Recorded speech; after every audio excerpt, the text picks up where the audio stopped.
Hello, everybody, and welcome to Thala Unbound. I am Adrian Bear, and I am the storyteller for this wonderful group of people. Thank you, everyone, for watching today and for all the follows and watching us on YouTube. And I know I have been a little bit behind on the VODs coming up on YouTube, but I will rectify the situation as the summer is finally here, thank goodness, and I can relax a little bit. But enough about me. Why don't we jump over to our fantastic players over here, and we'll have them introduce themselves and anything that they might be working on or want to share or anything along those lines. So we'll start in the order that we're on the screen. So our wonderful Di, why don't you tell us all about you and all the things? Yes, hi, I'm Di. You can find me mostly on Twitter at Dichromaniac. You can also see me on Cookout TTRPG, playing in the Reclamation campaign, drops Thursdays on YouTube. Also, I'm very excited. Mondays, I'm going to be on rerolls on a Price of Power, Vampire the Masquerade 5th edition campaign. I'm very obsessed with my wonderful Hecate Tansy. You have to come see her. But tonight, I am playing Zashi, a fabulous monk extraordinaire, and it's going to be a blast. Oh, yeah. Fantastic. And next up, of course, we can say hello to the wonderful Dom. Hello, I'm Dom. I do a bunch of little things here at the Bear Pen, and tonight I am playing Chalk, the Paladin. Paladin? And or Paladin. What am I saying? I just read Paladin and I Freudian slipped it. Druid Barbarian. Some similar maybe. But yeah, I think we're gonna continue the trend of bonking. We're gonna bonk. We bonked yesterday. Or last week. We'll bonk this week. Bonk all the things. Bonk the week after. Bonk all the things. And of course, our wonderful guru. Hello, guys. Mostly on the internet, you guys can find me as Golden Guru 108 for most things, except now on Twitch and Discord. I'm the Golden Gentleman because of my old account got hacked. So, long story short, and today I am playing the lovable, fun-loving, always happy, bard named Dubarley, Water Genasi Bard. That he is. Plus a spice of Paladin now. Just a little ode to Paladin sprinkled in there for flavor. Why not? And of course, the fantastic Nas. Why don't you tell us all about yourself and where we can find you on the interwebs? Hi, I'm Nosferatu Wicked, the guy with the glitchy webcam right now. I am mostly a puppy that people on multiple channels let in when it's rain outside. I bounce around the bear pen, the cookout. I can't really talk about any other projects I'm a part of right now, but soon TM, and God forbid if you ever want to find me, I'm mostly on Twitter at Nosferatu TTRPG. I mostly just shitpost there and post nothing of value. Which is essentially what 100% of Twitter is about. And of course, the ever amazing Ethan. Well, hello everyone. I am Ethan. You can find me everywhere at Ethan and Dragons. I'm always running things, never stopping. And today I will be playing Valentine, the cleric of the party. That you are. And of course, myself, as I said, I'm Adrian Bear, and you can find me here on the Bear Pen storytelling and on the Cookout doing a few games and such there. And if you want to follow my Twitter or anything like that, it is at the Adrian Bear. Okie dokie. So why don't we go ahead and dive in here? So where we had left off, our party members had found themselves inside what they had discovered to be some kind of ancient illithid structure. And investigating further, they had come across a number of amazing sort of murals done in the wall. Well, I guess mural's not the right word. What's like kind of bas-relief in a way, done on some of the walls, which seemed to depict a story about Thala that was very different from the story that is known and or told.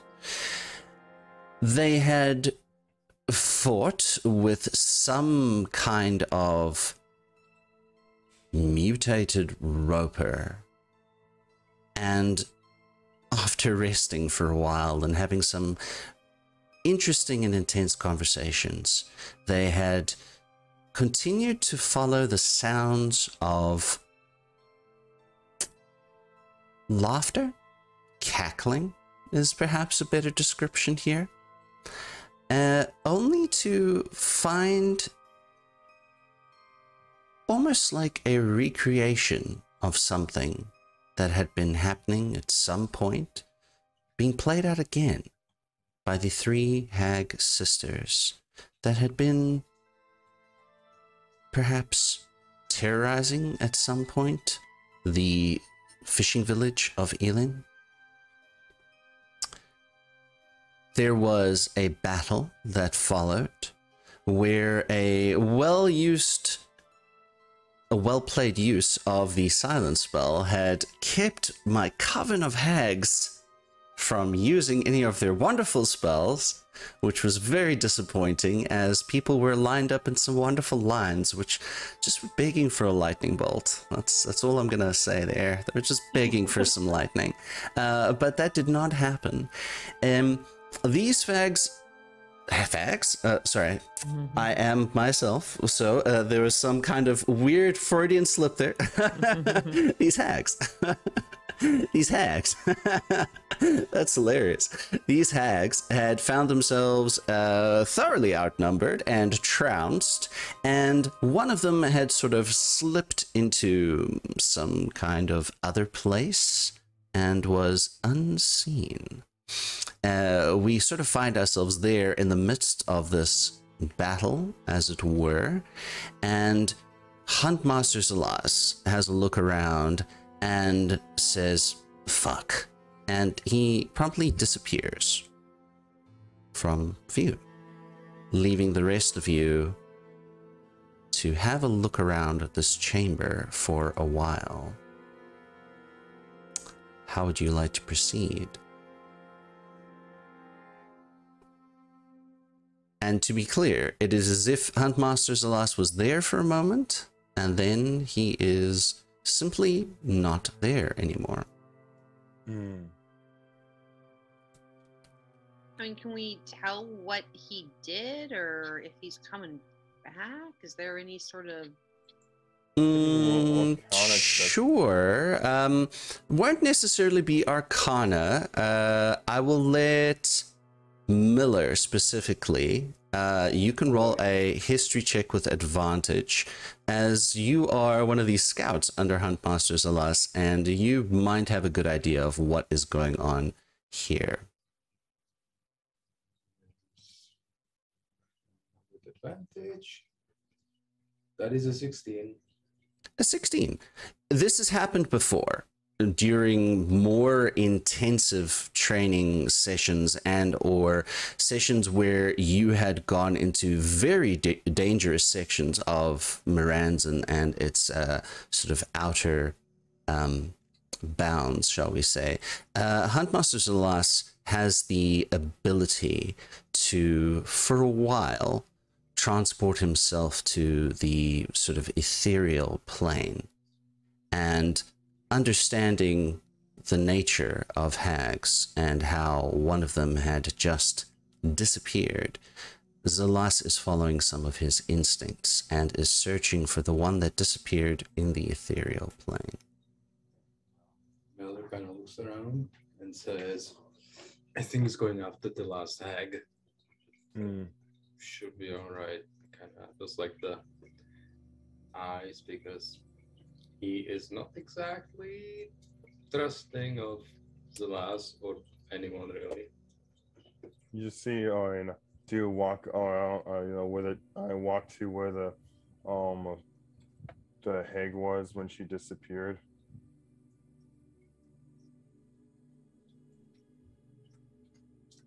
Is there anything you would like to look for while you were there, dude? No, it's more to the fact that he's like waiting just in case if it comes back, he was gonna hold an action to strike at it. Very good. Understood. How about the rest of our party?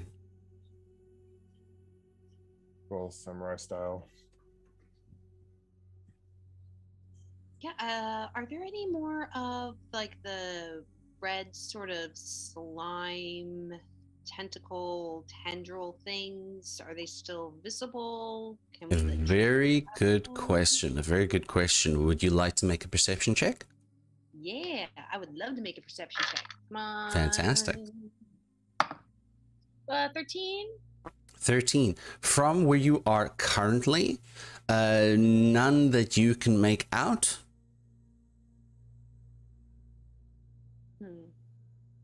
Sort of look around everyone. Well, don't see anything. I'm not sure where these ran off to or slithered away to. Don't think we've seen the last of it though.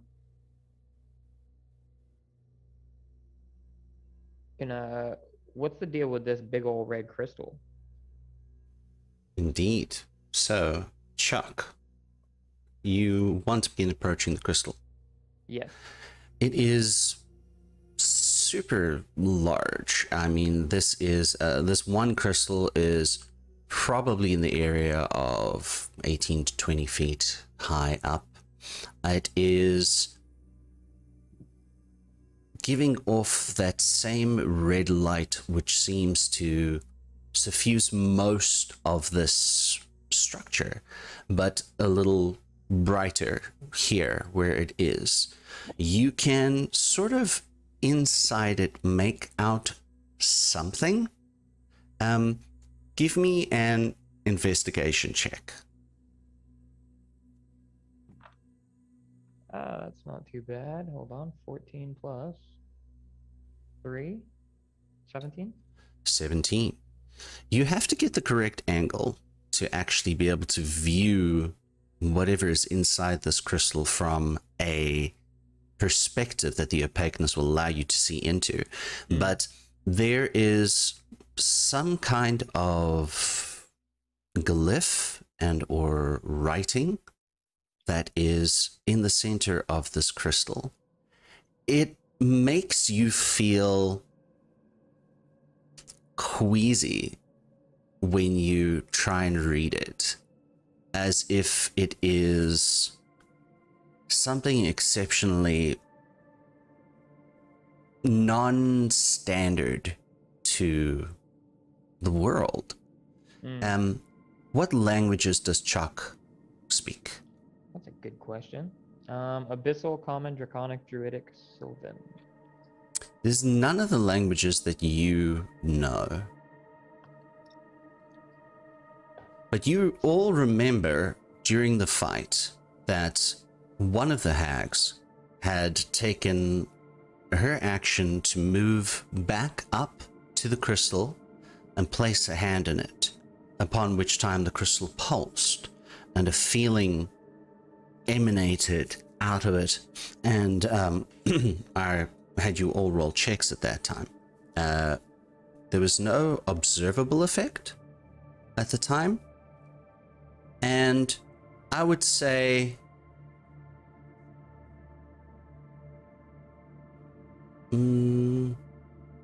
actually all of you can make an intelligence check.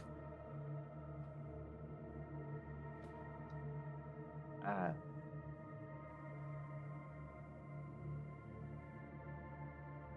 11. Oh boy. 17. That's a 5. 15. Okay. Coming in the mail. Don't worry. I might switch to my actual dice. Real dice. Real dice.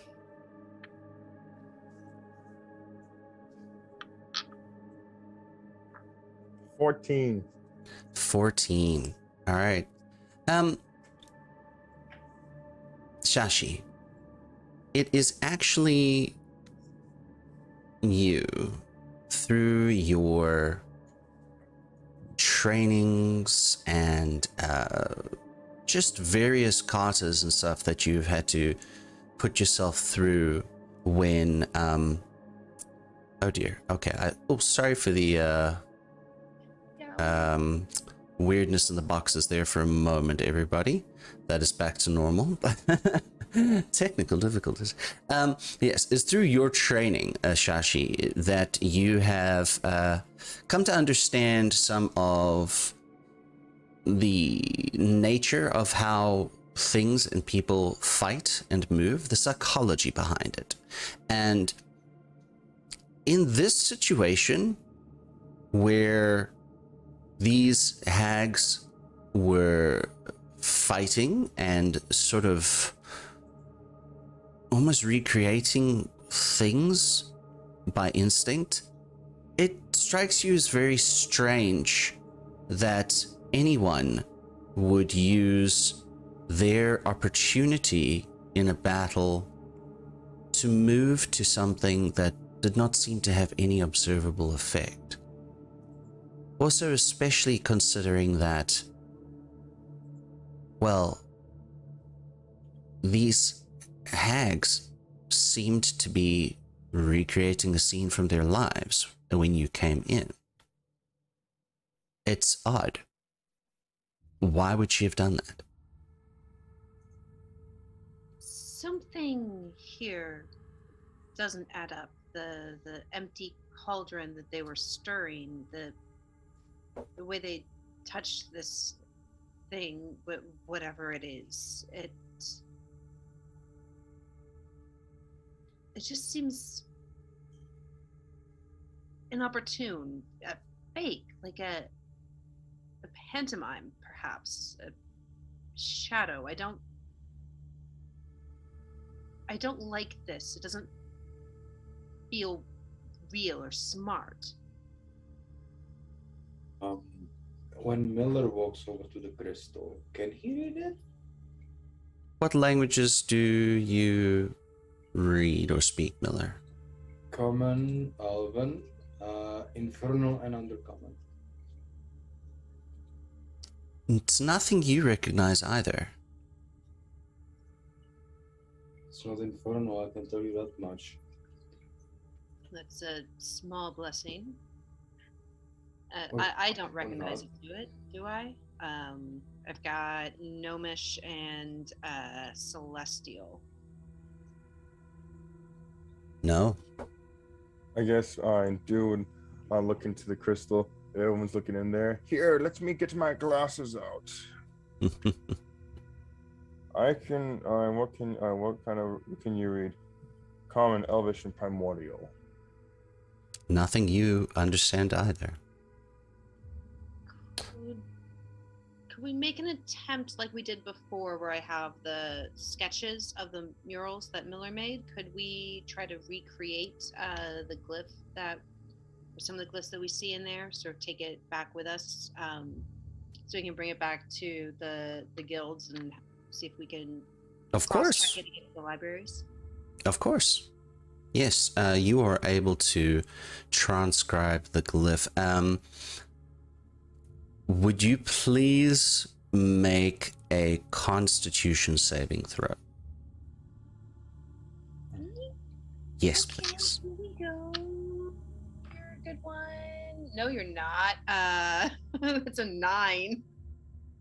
You successfully transcribe this glyph down onto a piece of parchment, but the experience of having to look at it and to put it down has left you feeling just sick to your stomach. You are considered poisoned for the next 10 minutes. Hey, That was Shaw, my. Let me take a look. can you still feel your like if someone takes off a mushroom, can you still feel it? Considering is it still connected to the hive? I'm not sure what you mean. Like, let's say if we like, take off one of the mushrooms, like, if I pick one off your shoulder, or Right. and would it still, would it still be able to, like, would it still be connected to the hive, even though it's no longer a part of you? Like, now it's separate. That might be a Adrian question. I don't know how. I hadn't thought about how if the Yeah. hive is alive after it's disconnected Because physically. technically, you can replant mushrooms, and they seem to be fine. If you have the spores on it, if there are spores there, the spores would be still considered alive. Otherwise, it is essentially just protein. Yeah, Okay. that makes sense. Hey, DM. At this point, there is a sound, and Ossuary appears, and you can see that he has some singe marks on him, and looks as if he has been fighting, and he sort of has a bit of red goo in him, and he shakes it off. Hey, Celeste, you want to try reading this up here? Hello to you too, Bard. Yes, I'm doing fine, thank you. I was like, well, you seem to be just fine. I feel like if I asked you if you were good, it would have been a me looking down at your abilities.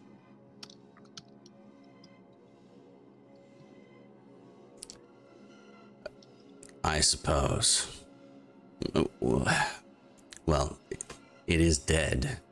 More gooey than I would have liked. It would have been nice to ask one of these things some questions, but what are you wanting me to look at?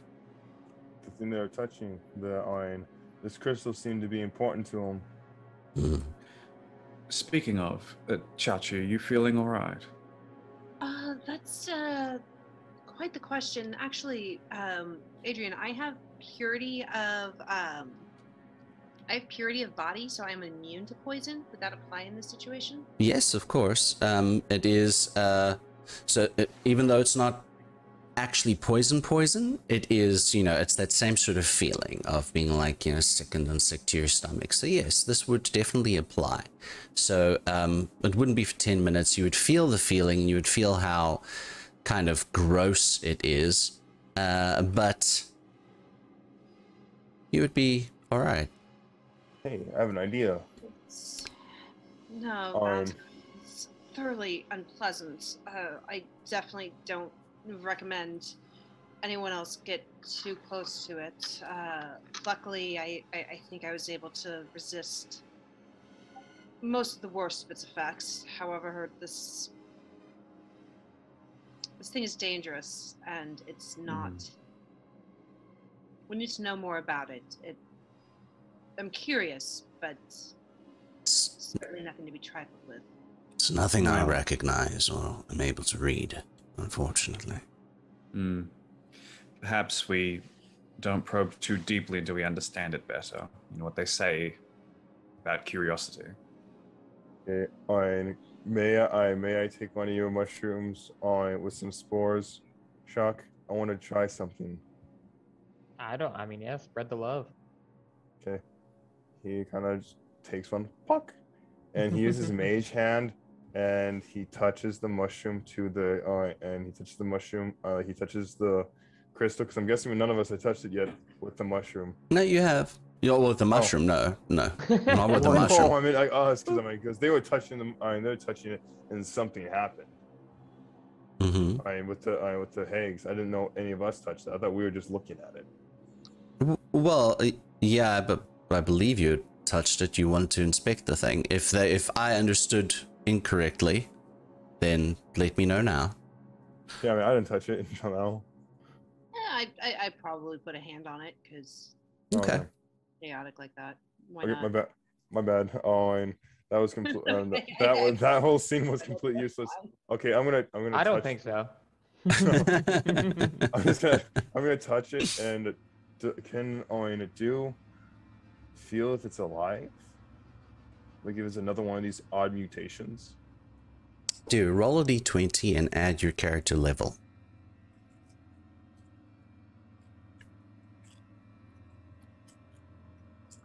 Come on, gold dice.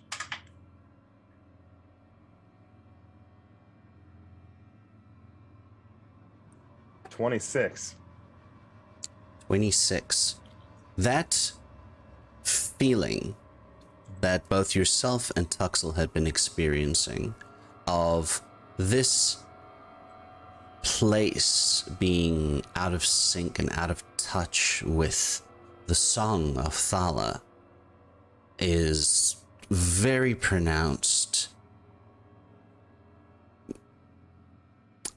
emanating from this crystal in particular. And as you sort of begin a gentle hum to figure out the notes and the resonance of this thing, this place, the symbol inside is just so utterly alien. It is not a feeling of being alive, but the rhythm or the notes, the melody that seem to get given off by whatever this crystal does are something that you would associate with control. Does it have anything to do with Miller's heritage?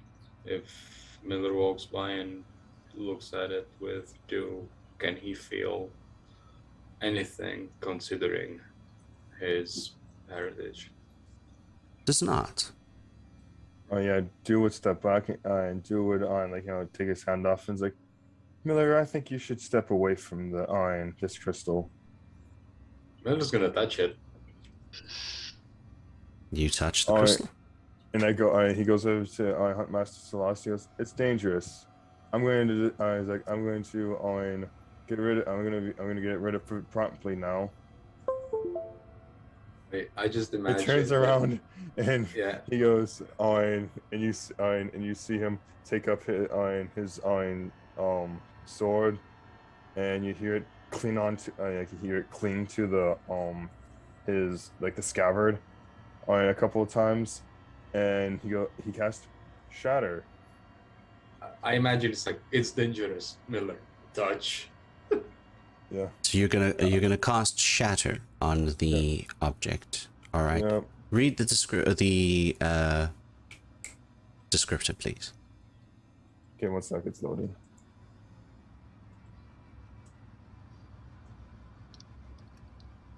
I run for cover. Yeah, it covers a 10 feet cube, and it it did 18 points of damage, and it does thunder damage when on a failed saving throw. It's a Constitution saving throw if that matters to the object. On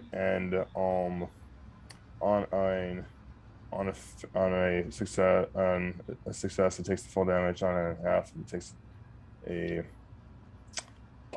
half. It's it's thunder damage, and it can just if a creature is made of metallic such as stone, materials such as stone, crystal, or metallic, it has disadvantage and the saving throw. All right. And it does max. I could do max damage on material.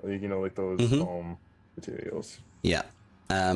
You ring out with the Shatter spell, and it impacts the crystal, and all of you witness as there is this sort of shimmer of concentrated red energy around the crystal, which sort of disperses the sound waves back and out, and then moves back to the front of, well, the area of the crystal from which Dew gave his impact, and it shoots out right at Dew. Dew, could you please make me a dexterity saving throw?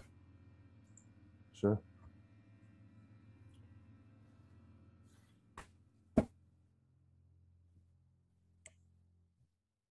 Guess it didn't like that. I thought I just said that everyone should leave this thing alone. Got a 12. A 12. All right. So the energy that you had put into your spell, into this thing, coalesces and shoots back and fires at you, knocking you back 10 feet. And you land prone, and you take 10 points of force damage. Ow. And On a meta level, I will be clear as a DM, you totally had an opportunity to do that, and it could have worked. However, I rolled a natural 20, and this structure happens to have a very high constitution. And he Drew gets back up and went, ow. Miller looks at it and says, well, we can always try the thing that kids do when they try to understand the world. Let's set it on fire. Or perhaps all of us can leave this room and stop messing around with things beyond our understanding. I'm going to set it on fire. Agreed. Would you prefer I put you down myself, or I could let the crystal do it? It's your choice. I must say, dude's gonna be like, yeah, Miller, I won't mess with that right now. He puts the matches back. Yeah, I moved to stand between Valentine and Miller, just holding my arms out between them. Listen, I understand we are stressed, we are underground, this is not ideal, but if we start fighting between ourselves, we're never going to get home. So. I'm not stressed. Stressed. Is he stressed? Yeah, I just tell the rest of the party when he gets back up, like with his nosebleed, and just like wipes off his the blood, and he stands back up and he goes, he's like, this is the heart of the beast. This is where the collection of the energy that feels unnatural is coming from, is that stone. Well, considering that we also have a lot more of the structure to explore, that is a possibility. Can I look on the ground to see if there's crystal veins going through the rest of the sculpture, the rest of the place, you know? Many of you had made many perception checks before, so I won't make you roll for this. You're all pretty confident that you don't see anything like that. Okay. What are our options? We have that other pathway to explore where we heard more noises. We have wherever those things went off to. Can you do me? I need to borrow your strength for a moment. Can you try to break off just a piece of the crystal to take it back to the rest of the guilds? I'm pretty sure. Don't worry, I can heal whatever it does to you. So, just a small bit, because I don't have the power to do that. Yeah, in response to that, what's funny is I was thinking about being annoying and licking it. Just I'm going to leave and let you all do what you will. But now instead, I can just hit it with a hammer. I sure would. I would like you, please, to make another dexterity saving throw. Okay. Oh, wow. Oh, man. Y'all, I'm going to run out of key points trying to keep you from your...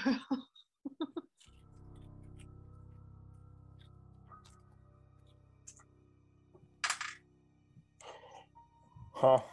26. 26. You, for those of you that are there, you see Zalas as he is walking, he begins muttering some words and is looking at you, and out of his hand appears this long whip-like thread of vine and tries to catch Dew as he is walking around, but you move out of the way just in time. But he is in step with Valentine and looks at all of you and says, "Can we stop fucking around and get out of here?" I moan and lower the hammer, Okay, the yeah. makeshift hammer. And then dude just puts the sword back and goes. I guess it's like after you, Valentine, and he kind of like does the gentleman thing to let you. He's already gone. He's out of the room. As Dude we on the back. follow, it's like after Valentine, going, finding him. Gonna go find. It's like it's time to go find Valentine. I see. We'll come back for it, buddy. Where are you heading, Valentine, as the last is not far behind? As far from this room as possible. Probably back towards where we saw the roper, and then going to go north from there. All right. Are the rest of you going to be following along? I absolutely am. I'm right behind him. I do not like this crystal. I've felt enough. I am following Valentine and out. Yeah, dude's gonna kind of speed walk to try to catch back up to Valentine. Okay. Miller follows, trying to figure out how much explosives he would need. Fair enough. All right. So one big of holding full of fire beads. all right. Valentine, as you are making your way back up this chamber and north, a few more things become apparent to you as you see that this particular pathway is it is in a northerly direction, but it is more northwest that this is heading. Could I pick up a rock, just out of curiosity, if there's like rocks around? Sure. I'd say you can find something in the form of detritus that is on the ground. Just something removable. Yeah. You can find something. The structure has been here for a long time. All right. As you begin all making your way towards the north in another very open concourse, you pass by some of those very tall, sort of cylinder-like structures. And the area here is quite quiet as far as things go. And you continue walking until eventually the concourse itself opens up a bit more, and you can make out another statue figure of one of these illithid. And about, I would say, 60 feet to 100 feet ahead of you, you see that there is just sort of like at the edge of this dim light vision, you can make out a more pronounced red glow. And there is another passageway sort of towards the easterly direction as well. At this point, you can make a perception check for me, everybody.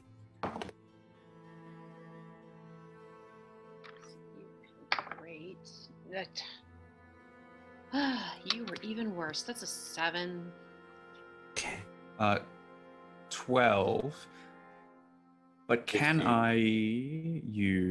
I will use guidance on Chachi just to sort of stay at arm's length and sort of whispering some word of power that just enhances their sight as well. Nice. Nice. Extra D4. Extra Oh, D4. wait, that's a 3. Yay. So that's 7 plus 9. 7 plus 3 is 9. So yay. Thank you. Okay. 21. All right. So we had a 9, a 21. Somebody was 19. Was that 17 for Valentine? 12. 12. And Miller? 15. 15. All right. So, Chuck and Do, as you are discussing perhaps the merits of breaking off some crystal and taking it with you. A little. You can once again hear some sounds of movement towards the passage at which the entrance towards the passage that has that statue of a mind flayer near the entrance. You can hear some sounds further in. They sound like just general movement, not doesn't seem to be the sounds of people speaking or anything, just general movement. And dude would just go, shh, do you all hear that? The 9, do I hear it? Once Du points this out, you are all able to perhaps quiet your footsteps just a little bit more and listen more intently. And it's faint, but you can hear these movement-like sounds coming from that direction. Do like we probably should proceed with caution. Sneak activates. Lurk. Stealthing time. It's stuff into. I hate that joke. No, I can't stop. It's so funny. I look over to I look over to Valentine, and I'm like, "You got this, Valentine." Which Why part? doesn't else? Oh, I'm giving you bog inspiration. Oh, Nice. thank you. Yeah. Are we actually being stealthy? Yeah, I'm gonna try to go in. All right. Stuffy. Everyone can make a stealth check for me.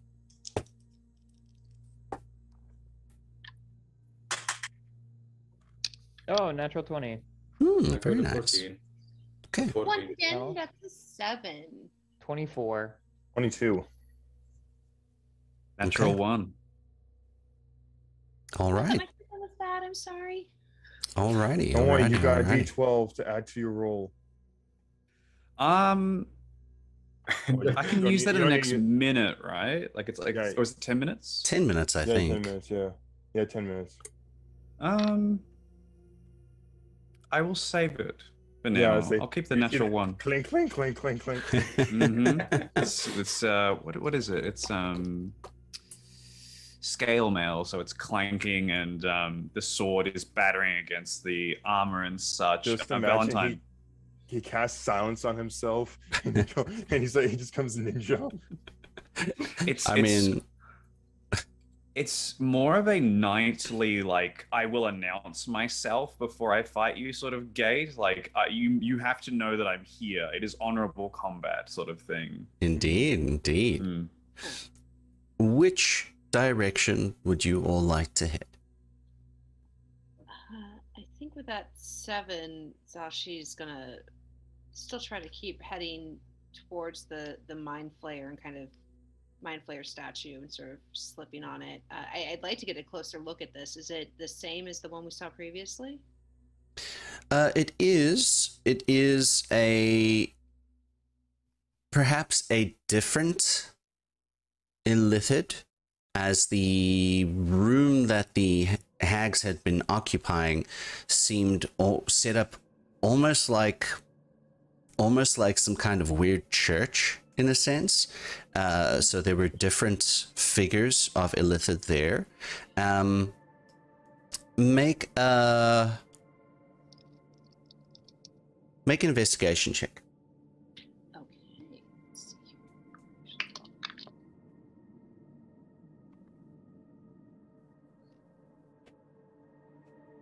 5. A 5? It's maybe difficult for you to tell how different it might be from the other ones.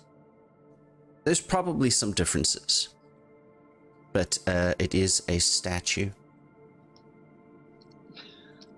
With a 5, I know it's a statue. Yeah, I'm going to look at it and point it out and like, this doesn't seem... Someone had to build these, and you don't build statues to nothing, or just, you don't build statues to anything for no reason. It's either because you love something, or you were forced to. Well, if it's any constellation, Sashi, I think whoever built these statues probably died a long time ago, because we haven't seen anything that was alive besides the mutated creatures here. So I think that it might have been an old lab, like an old genetics lab of sorts. Because he goes, I've read stories about mind flayers. They like to have do experiments on a bunch of different on a whole lot of different races and stuff. Well, even some beholders fall underneath them. Before you qualify that statement, make a history check for me. Gotcha. Da da da da da da da da da da da da da da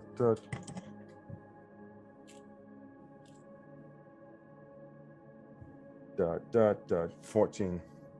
14. It is enough for the preceding things that you have. Before the last part. That you have heard some tales of Illithid before performing some kind of experiments. You're not entirely sure what, but you've never heard of anything called a beholder. Oh, my bad. I will point out, just as a meta level, knowledge of aberrations on Thala in general is exceptionally limited. Okay, my bad. It was genetics lab. They were trying to make super soldiers. Well, then perhaps my hunch that these were built out of obligation to their masters is the more correct idea. Would I have to roll to see if it's like the beholders no, not beholders, I meant the Mind flayers? Yeah, mind flayers are narcissistic by looking at the kind of like how, studying the arts, if I Roll can for the determine vibe. what the artist was feeling. Vibe check. Rolling the vibe check. What would that Yeah, be? you can make an insight check if you'd like. I incite the statue. Damn. Yeah, I mean, Alright. this is more like a psychological insight based upon the things that you've seen so far. 29. At 29, yes, I would say it's not a feeling of... Well, this is going to be up to interpretation if Do interprets this as narcissism or not. But in the construction of these statues, in the application of whatever technology they'd used to create the bas-relief, in the exquisite manufacturing of the facets of these crystals, there's the sense of absolute perfection. Absolute perfection. Or that feeling of, I make this because it is perfect, and of course it is perfect, because I have made this. 29 is very high. Indeed. And like he's also gonna touch the statue to see how rough it feels or how smooth it was. It feels as if it is constructed from the same makeup as the rest of the structure that you're in. It is this stone that is not stone, that is, as you have felt, somehow living. Oh, I was kind of specifically looking to like the people that sculpted this, if they were trying to rush through it with hard edges and stuff, instead of smoothing it all out to make it look pretty at the end, to see how much like they cared. That 29 on the inside applies to this. It is exquisite. It is again not in an art style that you find on Thala at all, but it is flawless. There are artists within the growers that would be dumbfounded at the skill. 1 second. What would you say? Would you say like a charisma saving throw to see if dude is one of those artists that have like a tear in his eye because he's like, this is better art than mine? That's up to you. You don't need to make a saving throw for that. That's just up to you. If this is how Do feels, this is how Do feels. You just see the one tear and he goes, Sashi, this art is absolutely beautiful. I've studied all the different arts. And he goes, this one is considered flawless. Every single one of the curves and edges are absolutely perfect. And like it was like he was like, you can subtle feel off-white, the raised lettering. Yeah. You either go American Psycho or remember when they make a perfectly level spot in Rick and Morty? Yeah.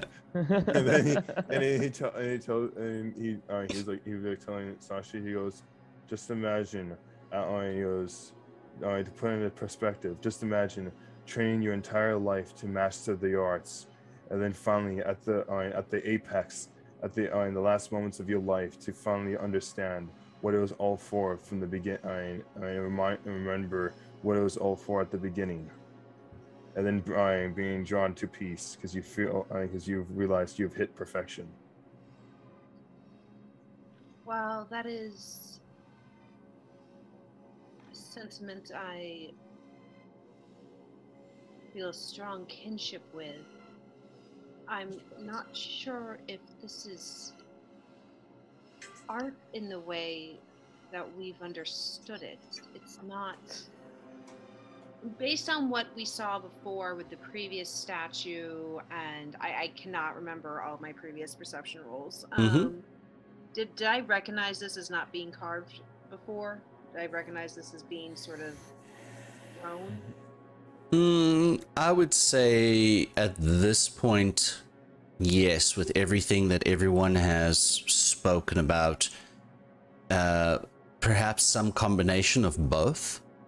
Okay. Yes, of course the goal is perfection of body and mind and spirit, and art is absolutely, and as I've recently come to understand, an integral part of that. But this isn't carved. There's no chisel marks. It looks grown. I don't think this was, as far as my previous statement goes about statues being built either out of love or fear, I think I misunderstood what this is. This wasn't built, it was grown. So even having a plant that was grown is still a piece of art at the end of it, like a bonsai tree. Real quick, I think Miller is probably like walking around do I need to roll the tools to make a sketch of this statue, or is it something just Miller can just do? Yeah, we want to see. All of you have sort of stopped for the moment. So while this conversation is taking place, I would say that you have definitely more time to put into this. So Deuce will roll a dexterity plus proficiency. So for you, it probably is the same as the sleight of hand check. So if you have expertise in sleight of hand, you can probably roll at that. I don't, but I have but I can add the proficiency. Okay. So this plus 4. That would be a 28 on making the sketch. You're taking very good notes. Very good notes. And as Miller overhears that this was grown, kinda gets an idea. What if this is not a statue? What if this is someone who's turned to stone? He's gonna try to poke it with a sword. Okay. Sure. You poke it with a sword. Wait, how big is it? I thought it was like an entire gateway. It's a very large statue. I mean, this statue itself is at least as tall as the largest cylindrical structures that you have seen before. Sorry, I should have probably described it a bit more detail. It's at least 80 feet tall. I certainly hope it's not a real thing. But yes, you poke it with a sword, and it feels as if you would be poking into something that is stone-like and hard. Gonna try to stab it. He wants to see if there is anything beyond the stone. Okay, sure. Go ahead and make an attack roll. Boy.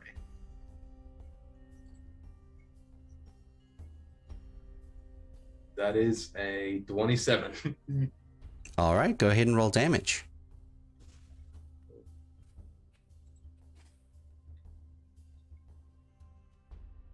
That's a 13. 13. All right. So you stab into it, and while you're having this conversation about this beautiful piece of artwork that has been grown, Miller stabs into it and does actually make a crack in this substance, this stone-like, chitin-like substance. You have made a crack in it. Oak.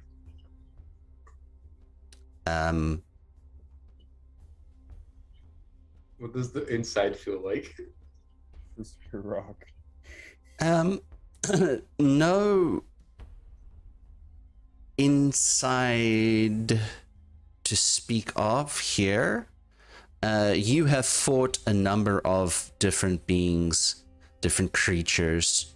This feels like when you are maybe cutting into like a horn or something. There's no, it's not a Tootsie Roll. There's no gooey center or like a little center or anything like that. Yeah. Miller just kind of points it out and says, this feels like keratin. That's neat. I looks around. Yeah, this just confirms the theory. So this whole place is alive. Miller, you are right up close by these statues. You get a little, as you are closer to the statue. I suppose Du also had come a bit close to the statue as well, to feel it and look at the art. It does give a bit more of a view into the passageway. And then you can kind of make out that it opens up and widens up into another room, and there's still that, dull red glow that suffuses everything. Almost, and Do kind of like, when Milo like turns around, he's like talking to everyone. He kind of puts his hand over the scratch pot and uses mend and fixes it. Sure. We'll sure. Yeah, that's what mend is for. Yeah, you just watch him go this and then fixes it, and he's like, indeed. Being a man that appreciates the arts and leaving something beautiful as it is. That's kind of Deuce's thing. He likes to leave beautiful things beautiful. My sword graffiti. How would you all like to proceed after investigating the statue? Well, I guess we should probably continue. He's like, does it seem okay for a suggestion of continuing forward? Well, which way was the movement that we? The sounds of movement were down the corridor behind this statue. Okay, of so this like the Smith. northeast sort of where we're Yes. at. Gotcha. We should continue. See. Continue moving that way. Let's go that way. All right. Is there any marching order that you have? I'm marching front with you, Shock. If you want if you want a bard as your company. Sure, doesn't matter to me. I just want to. I should be up front. All right. I'll be in the middle. Okay, a minute. Tuxel and Zalas will bring up the rear. Okay. There's somewhere in the middle. So all of you we rolled those stealth checks earlier. You are moving along as quiet as you think or do not think you are. And Chuck, once you get to just before the entrance here, you begin to see quite a bit more from your perspective. You see that there are what appear to be forms of housing here. Some of the structures themselves seem to have fallen into disrepair over however long this has been here. But the thing that you are able to make out is a larger concentration of a brighter red glow towards the center of this room that you have found yourself in here. And also, you're able to make out what was causing the sounds of movement. You can see milling about this cavern groups of humanoids, roughly 15 or so of them. They are all dressed in almost a plain white utilitarian robe, but some of these humanoids you recognize as that's definitely a tiefling. I'm pretty sure that's a gnome, but there are others as well. Tallish, well-muscled, green-skinned, seem to have tusks in their faces.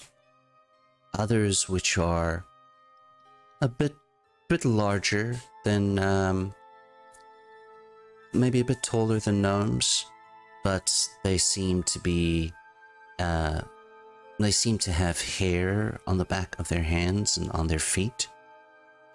And you also see some dwarves and some humans, and you swear that one of these creatures that you see just looks as if it is a house cat that has decided to become human-sized and is walking around. But they all seem to be engaged in building repair. They move slowly, but with purpose. I'll ask for an active perception check again from everyone. Ooh, yay. Oh, 16. 21 again. 15. That is a 10. All right. The 15 and above. the other things that you make out on these individuals, two things. You see that all of them do have very thin strands of gooey red connecting ribbons moving off more towards the north. And especially Chuck, you're perhaps the first one to notice this. All of them seem to have some kind of metallic collar around their necks. Hmm.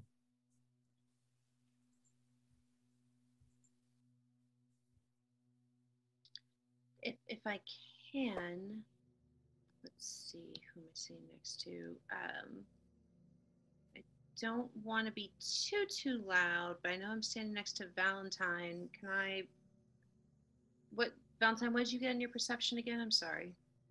15. 15? All right, so you and I are about on the same page. Kind of elbow you quietly and just go on their neck. What? The one of the beings, it seems to be a dwarf, sort of hears Valentine's loud exclamation, looks towards your group, and then looks back to the work it was doing, and continues doing work. Oh. Hold on. Safe to assume they're just playing out routines? The collars, though, that's... They might have been some group of slaves from a period of time. I'm not sure. Can I do a history check on Miller? These guys use mind. These guys seem to like to play with minds, right? Have you've all stopped at the point where you are? You have not ingressed further into this area? I don't think so. Not yet. I think we're trying to think of an idea. I think we're completely flabbergasted by the scene. All right. What are you wanting to get from the history check, Miller? If these are slaves, Miller wants to figure out if these are slaves from a certain period, or if they are slaves of the tentacle folk. That wouldn't be a history check. There's no real way for you to know. Or rather, just the first half of that. Oh, just the first half then. Just, are these do they look like they're from a specific period, or is Miller completely off? So, what was your perception check again? My perception check was only a 10, but I assumed that we are sharing information potentially. No, if not, that never mind. Disregard. I would like to imagine you're all sharing your observations. Of course. So I will say, Chuck specifically, an extra thing you will have pointed out. None of these beings, because you rolled very well, Chuck. None of these beings here seem to have any draconic heritage in them. Yeah, that would have probably stood out, eh? Yes. Some of these things are not like the others. And you're all very well aware that humans and dwarves cannot exist on Thala at present. Okay, now I am very concerned because I think I have enough. I assume I have enough proficiency in education and medicine to have a general. Is germ theory a thing that exists on Thala? And if it is, would I know about it? Like, would I be like? Your DM does not know what that is. Would you explain for me, Doc? Because I'm very interested. It's the idea that diseases are communicable, and that germs are what causes them, and that they can be like. I am worried right now that we're about to like pass on the awful plague to these creatures, to these humanoids. Like they are in our bodies. Ah. We're immune. Excellent question. Excellent And question. we're I understand where you're going with this. civilization. I would say as a player, you have made that leap, and this is what you feel about Shashi. So, if you feel that that is a concern that Shashi would have, then that is a concern that Shashi would have. If that is how that particular plague worked, if that is the mechanism by which it is spread, just it's not magical in nature, but if it works. Here's the thing that you know specifically about the plague, as the knowers, the medicine is, you know, your people, your faction are at the forefront of actually actively trying to find some form of a real cure to potentially allow the humans that exist now as vampires, if they choose, to be cured and become human again. It has been 2,000 years. Nobody knows where the plague came from. Nobody knows how it is spread. Okay. The only thing that is certain is that on Thala, dwarves and humans shared a bit of genetic closeness. And it only affected the dwarves and the humans. The dwarves much more strongly than the humans. They turned rapidly into raving rage zombies, and they persisted into this form of undeath, whereas the humans, the turning was slower, but it affected their physiology in such a way as they did not become undead. It was more like a form of rage Ebola, in a sense, where it was a hemorrhagic fever combined with sort of like those extreme effects of rabies, where you just lash out and you want to attack and run and hurt people. So their physical bodies and makeup, there wasn't anything left after the disease ran its course to actually turn them into become undead, because they ended up as exploded piles of blood. Okay. I should have put a content warning up. My apologies to anyone who is watching this for the gory descriptions. All right. Okay, so I'm going to look at everyone, and I'm going to. So two things. One, I am going to.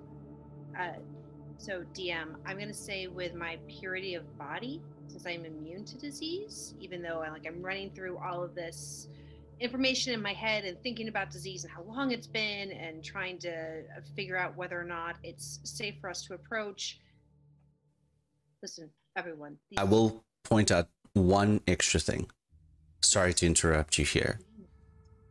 It is known that even human and dwarven monks that had the same skill that you have still succumbed to the disease.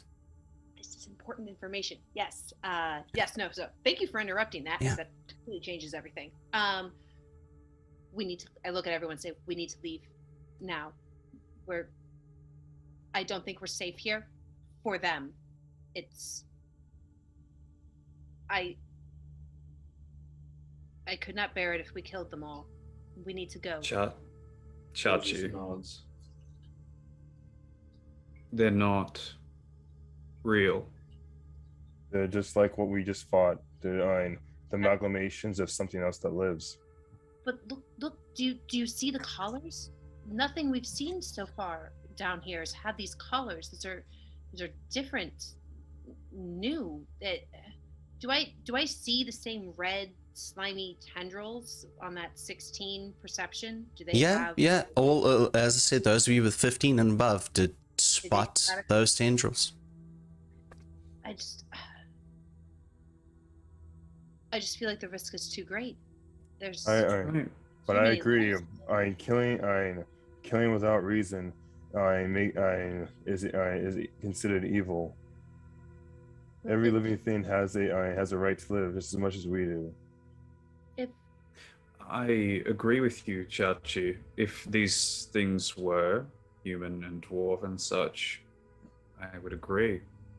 But this is not that. This is a thing that takes lives and assimilates them. Are you certain enough to run the risk of killing this entire population? Of reigniting the... I mean, I've only seen stories, of course, but reigniting that sort of devastation? Are you sure enough to risk it? We positive enough that this won't come back to bite us if we don't. Well, If they are all amalgamations and they come back to fight us or harm us. These look like drones. If it... Now wait a minute. I don't think this might be a full-blown hive mind. If this was a full-blown hive mind, they would have known what we did to the hags, and they would have attacked us already. I think this may be something more. Yeah, I mean, all they're doing is rebuilding. So I don't see a reason to take their lives. If they come at us, we'll fight. But I mean, I won't want to draw my sword before someone raises a fist. Well, again, these lives have already been taken. They aren't alive.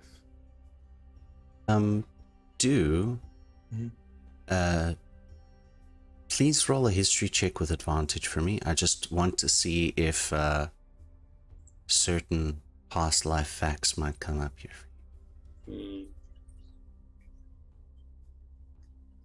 Perception, you said? History with advantage. My bad.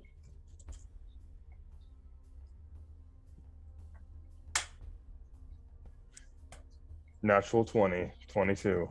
Nice. There is, as you're having this conversation, and something in you have a brief flash for a second. Standing on a ship, sailing some of the larger rivers here in Thala, and sharing a clasp with a very almost leopard-like in fur color, like but sort of like your the panther version, so like the black panther version of leopards in coloration of one of these feline humanoids, and that image flashes through your mind, and you remember Calls Down Storms, your friend. They came from Offworld. Apparently called it Tabaxi. That's all you seem to remember. But you remember your friend. It's clear as day. Yeah. You don't remember when this was. Mm-hmm. Don't remember what you looked like. Mm-hmm. But your friend, he was super important to you. Calls Down Storms, the Tabaxi. Calls Down Storms, gotcha. Gonna put that in my notes.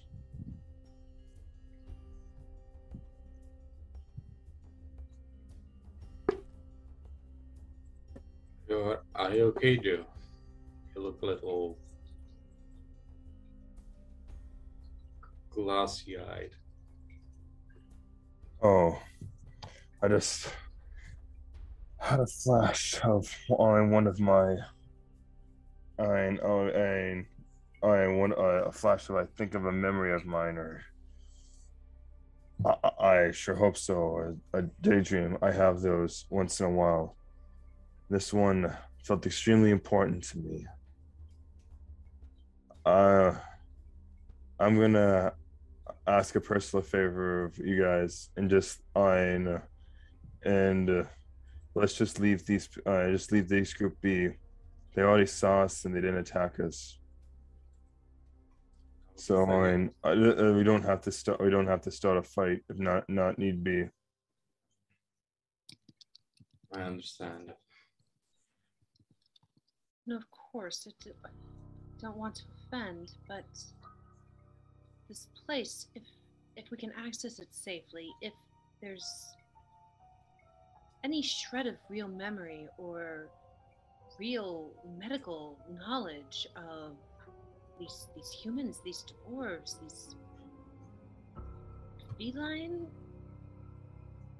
people, it's worth investigating as long as we.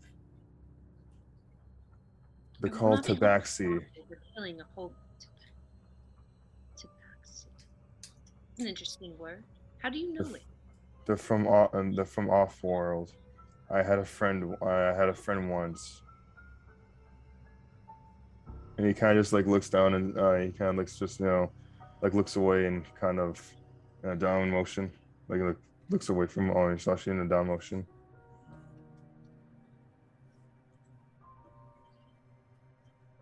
Can I move further in? You can indeed. I would like to. All right. Also, I guess, because I'm assuming you're looking, that little thing I'm right next to, what is that? It looks like some sort of communal well. Oh, okay. As you step closer into this chamber, you're now able to make out that this does seem to be some kind of housing built for whoever these people are.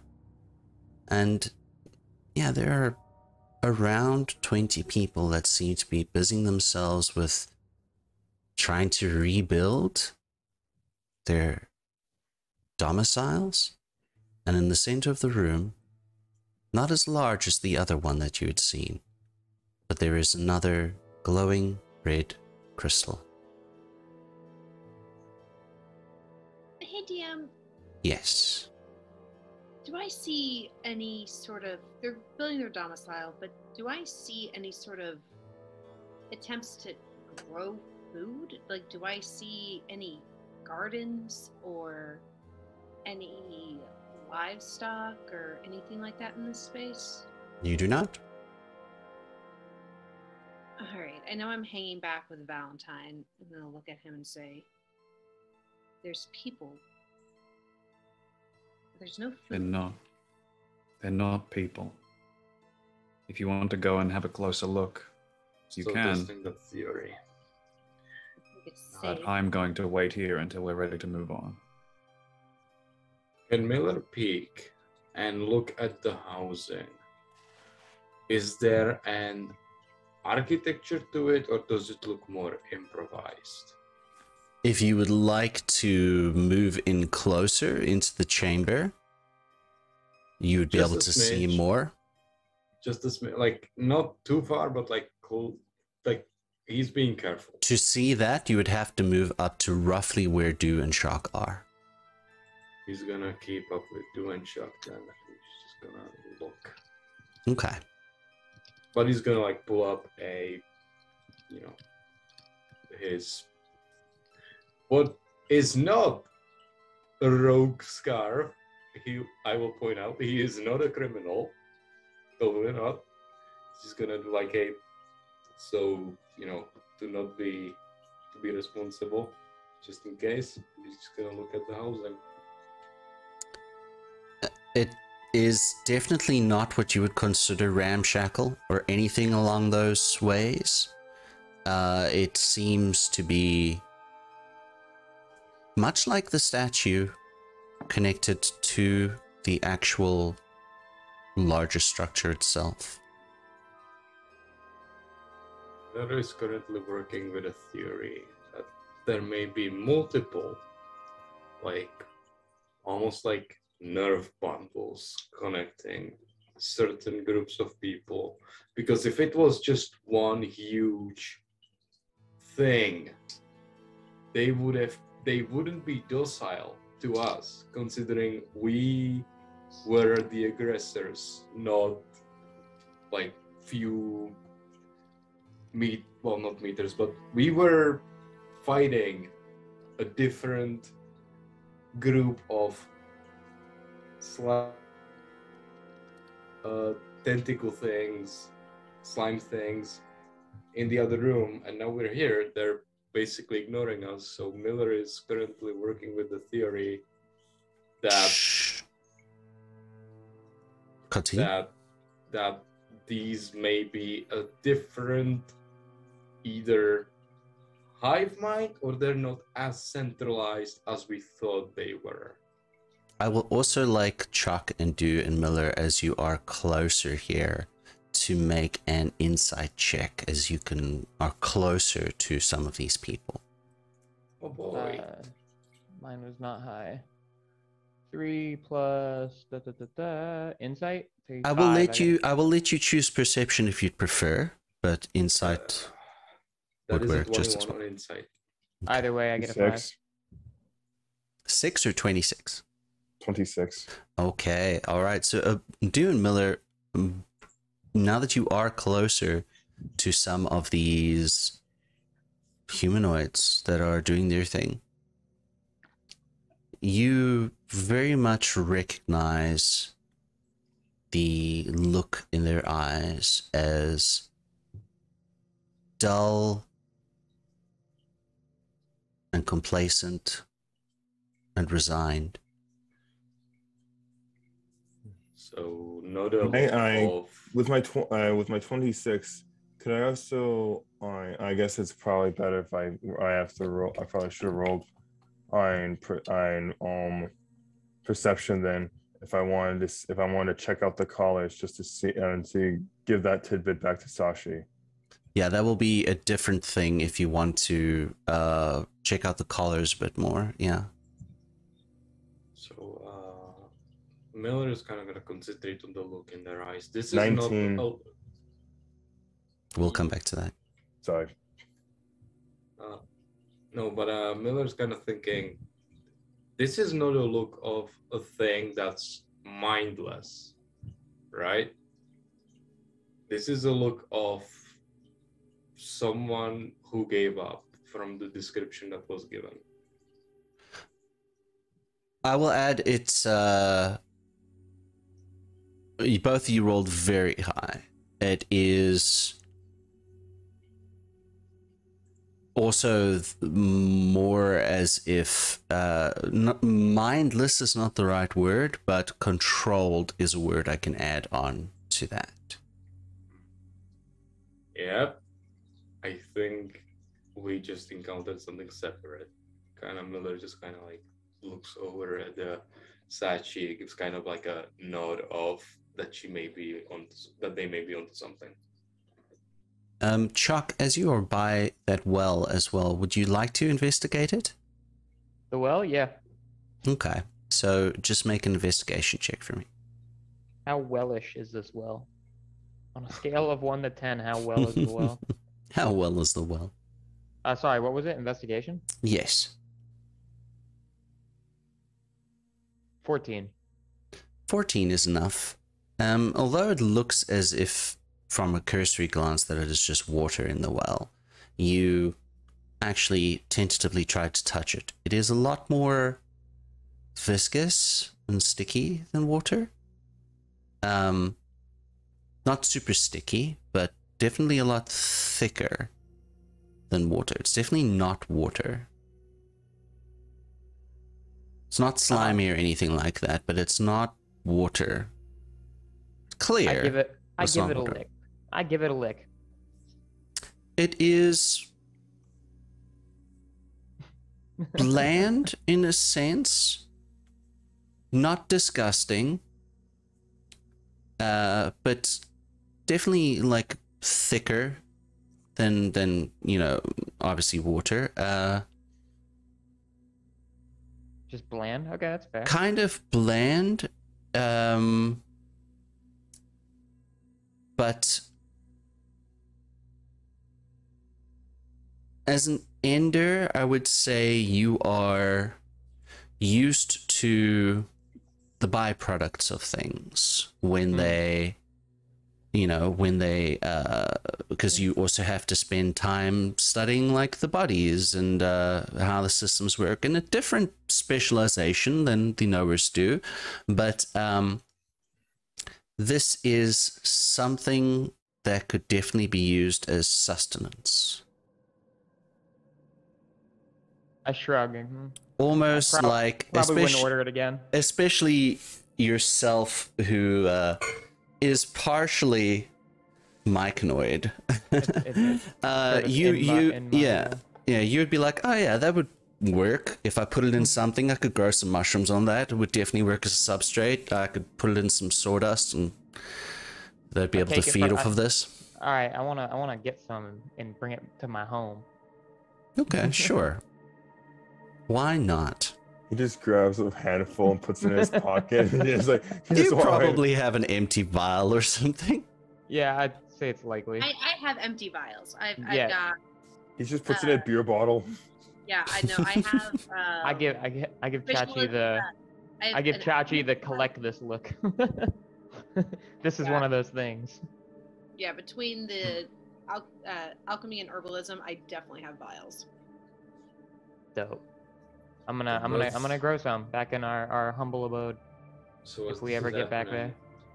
Oh, by the way, is my it picks me up. Okay. As this is happening, what are the workers doing exactly?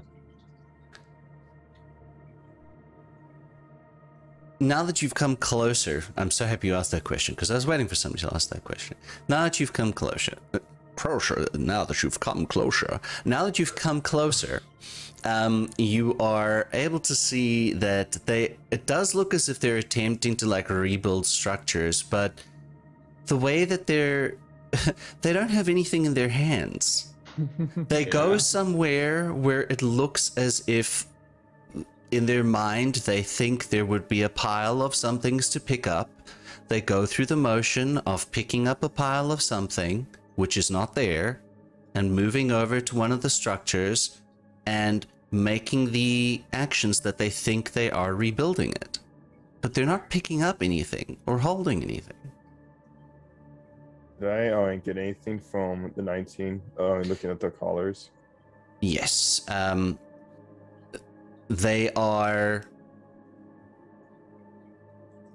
made out of a kind of metal. They are inscribed with some more of a different symbol than what you have seen inside the one crystal that you saw.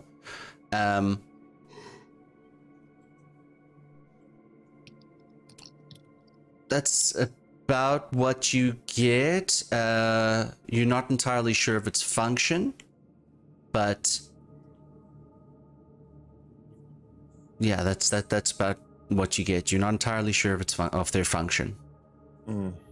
But you do see with the 19 that each of the symbols on all the collars that you do look at, it's all the same symbol. And again, the writing kind of, you don't like staring at the writing too long because it just makes you feel, ugh.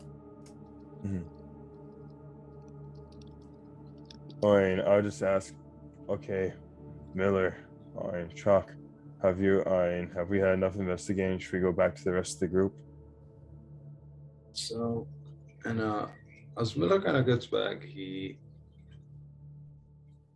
kind of looks at Sachi, says, I think there is two options. Either this is a part of the same hive mind as the hags, and they're playing mind games with us, not attacking us, or this is a separate hive mind on the ship. That was not the hags. Hold that thought for 1 second, Miller. I'm sorry. I just had to fetch a paper that I did not have by me because this is important. Chuck and Miller. only Chuck and Miller, you do have a strong feeling that you would like to approach the crystal. I was It's actually, a very strong feeling for both Chuck and Miller.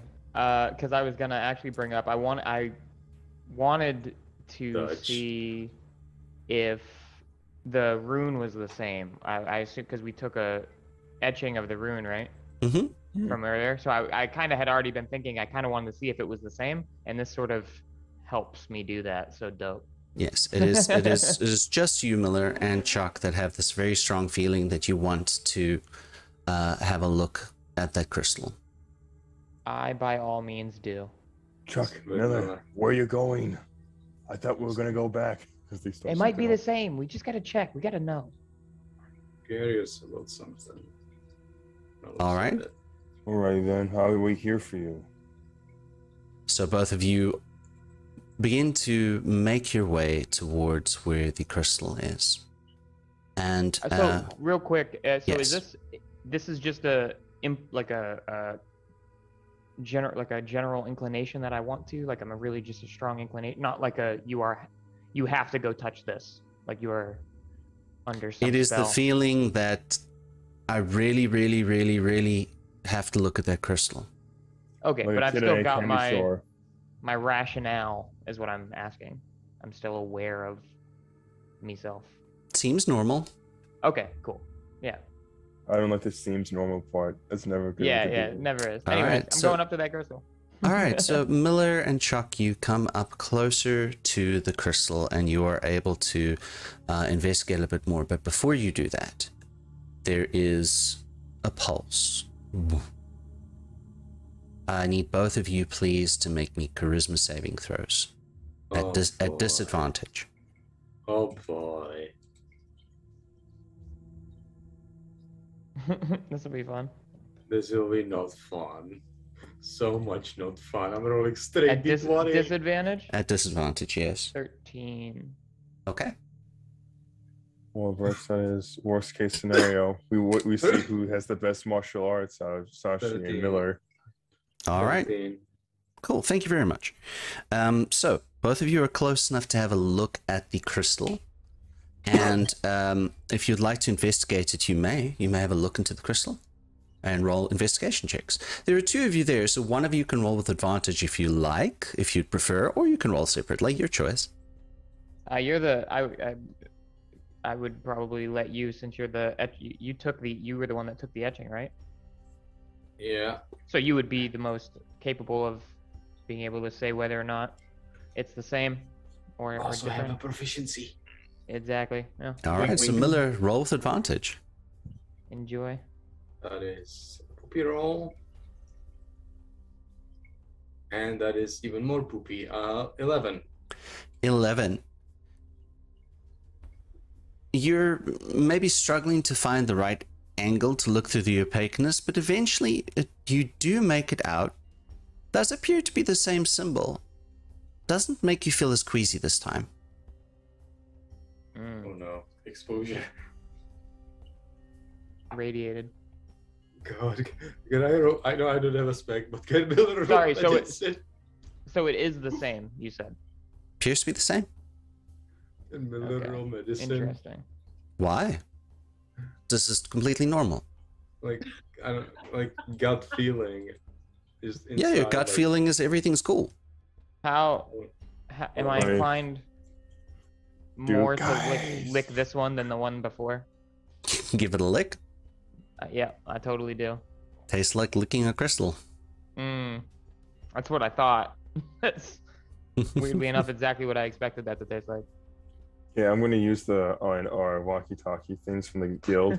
Be like, Chuck, Miller, are you coming back? Miller and Valentine do not have any of those yet, but Chuck does. I hear it. Yeah, Chuck. Chuck does. Chuck does hear it. Yeah. What do you pick up the phone? Yeah, I'm gonna.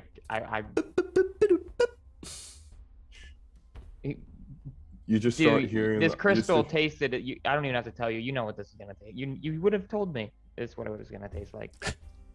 Oh, are you coming back to the rest of the group like we were just about to?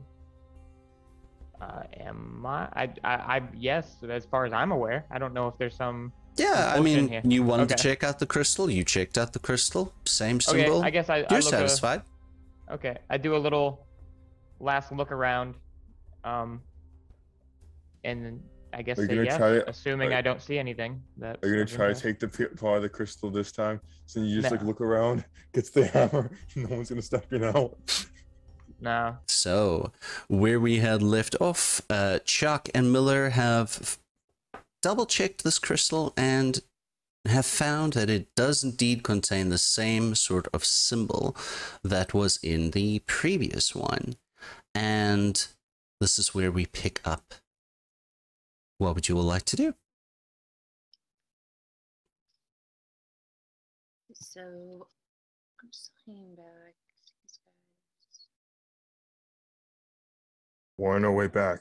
As soon as Miller and Chuck come back, we'll be heading back over to you guys. I send to Sashi. Miller and Chuck, are you heading back towards the group? Yeah, I guess so. There's nothing else to see in my little Actually, there cursory glance. is a thing on the map. Is that a thing we can see here? We're talking about the sword. Yeah, don't. That's not a thing. That's just I yeah. thought so. It's another piece of art. Yeah. That's not a thing. Don't worry about that. Good to have it confirmed. Not the DM. Don't worry about it. I mean, that's just that.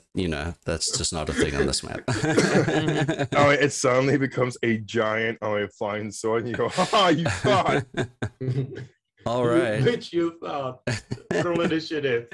So Miller and Chuck, you agree. So I guess I don't know if maybe if you could just remind me, but if not, I guess I'd kind of be curious on the way out. Is there any? How do I word this? So up until now, it's just been like organic structure, but now there's buildings. These are constructed out of the same sort of material that everything else is made out of. Oh, okay, cool, got They're it. just pretending like they're making something. Right. Yeah.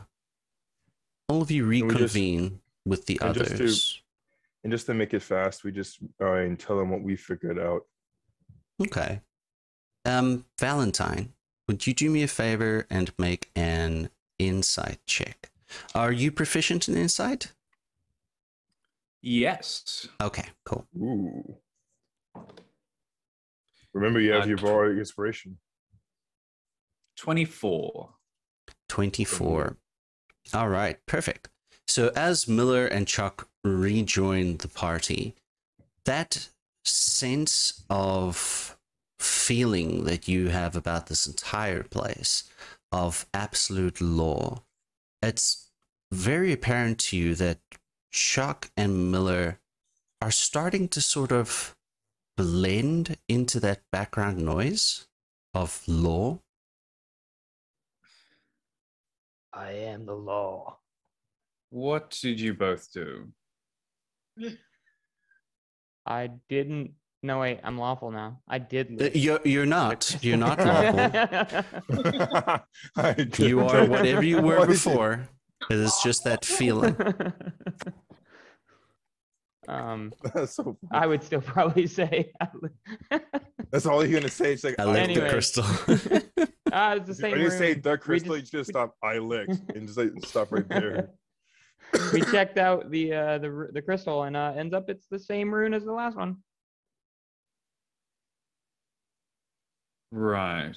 That was all you've done. Oh well, I mean, I licked it, but nothing happened. He licked the last one and nothing happened then. Just I didn't lick the going last to- one. That's why I licked this one. What? Just I gonna thought you have a licked those. quick look behind them and have a see if there's any red tendrils coming off of them. No red tendrils. Turn to Chachi and simply say, something's off about those two. This place, it's not. Oh, you. I worry wa- that this is corruption. Possibly could be corrupting them, us. Can I do a self vibe check? I mean, Sure. You can do a Self-insight? self insight check if you like. Describe what in particular, how you're going about that. What are you trying to feel out? Miller is going for the literal vibe check. He's gonna slap himself. Okay. What? I just heard about him slapping himself. Sure, you slap yourself, make your inside check. That's a dirty 20. A dirty 20. You don't feel off. Slaps himself, says, I don't feel off. After we watched him slap himself, he goes, "Are you worried about something on Valentine? Because it seemed like you had a concerned look on your face when we came back." As I go as a whisper. Just has a slight smile across his face as always and simply says, after the most recent events of the past 10 minutes, I have a lot of concerns, dude. I as well. This place, it's not normal, not right. There's something happening here, and we need to figure out what it is. And we can't figure it out. Gather the information we need and take it to the people who can answer our questions. I worry the longer we stay here, the more influence this place may have over, I kind of looked about, some of our fellow party members. True. Jock and Miller, you are both the stealthiest of us. Perhaps you would like to go first for these next areas. That is like a I don't necessarily. I would actually be surprised if I'm if I'm in the top. Maybe I am +4. Oh, I've seen the way that you walk. Trust me, I'm the loudest. Doop, doop, doop. Sure, I would certainly. I'd just like the roll. Yes. Real stealth. Let's go. All You right. two can go first then. Wait, where were we headed? Before we leave, would it... Those collars, I want to know more about them. Could we... I think we should try to get one. How do you obtain doing that? We get one of the people wearing one and see if we can take it off. Do you have a means of taking it off? Just out of curiosity. I don't know if it even can be taken off or if it's part of the weird illusion that we've been seeing, or if they're unique items. I don't know without getting closer and inspecting it.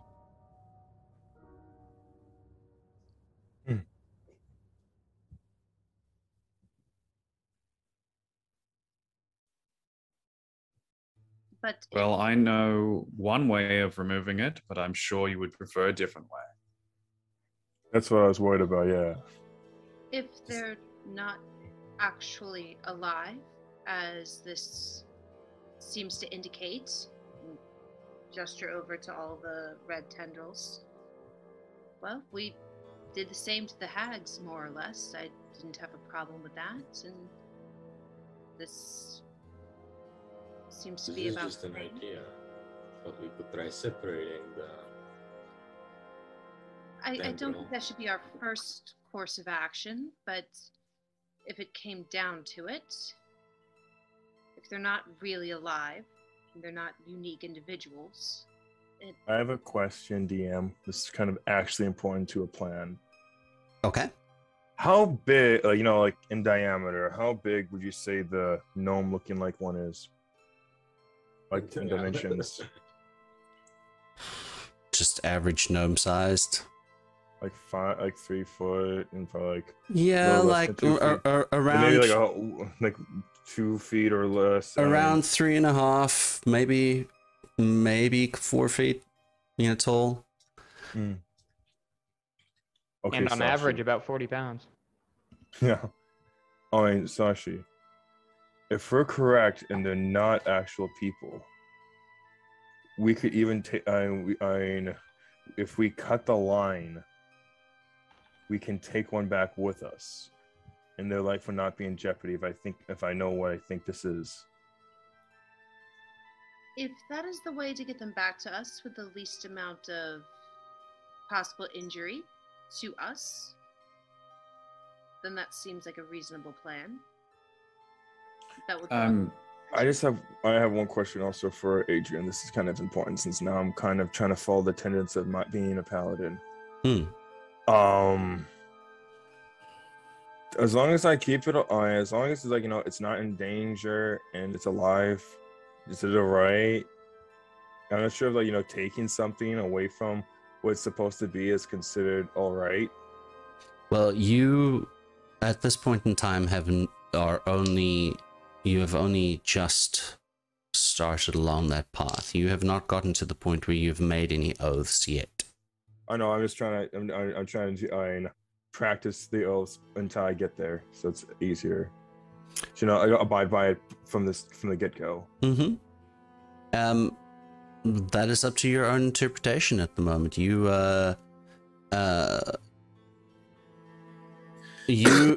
have said that all life is precious, and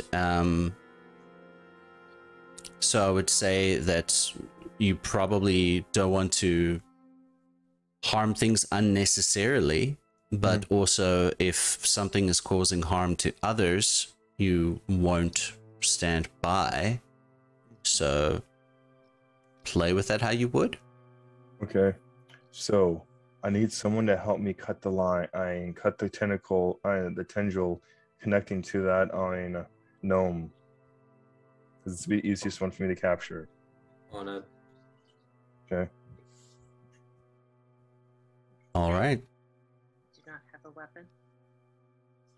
So Miller, you are going to try and cut the tendril that is connected to one of the gnomish individuals that you see. Yep. All right, make an attack roll. Oh boy. This is gonna be funny.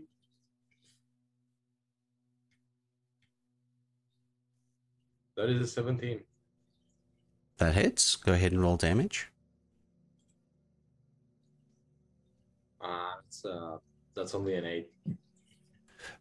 You've definitely made an impact into this tendril. It's not severed yet. I'm gonna say extra attack. He's gonna take 2 swings. Sure. Really quickly.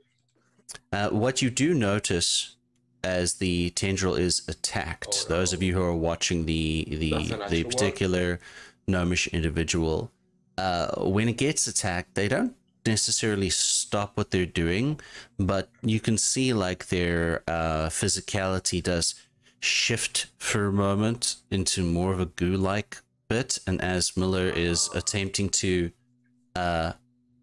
in between strikes, it sort of recovers its composure. I rolled a natural 1 on the second one. That misses.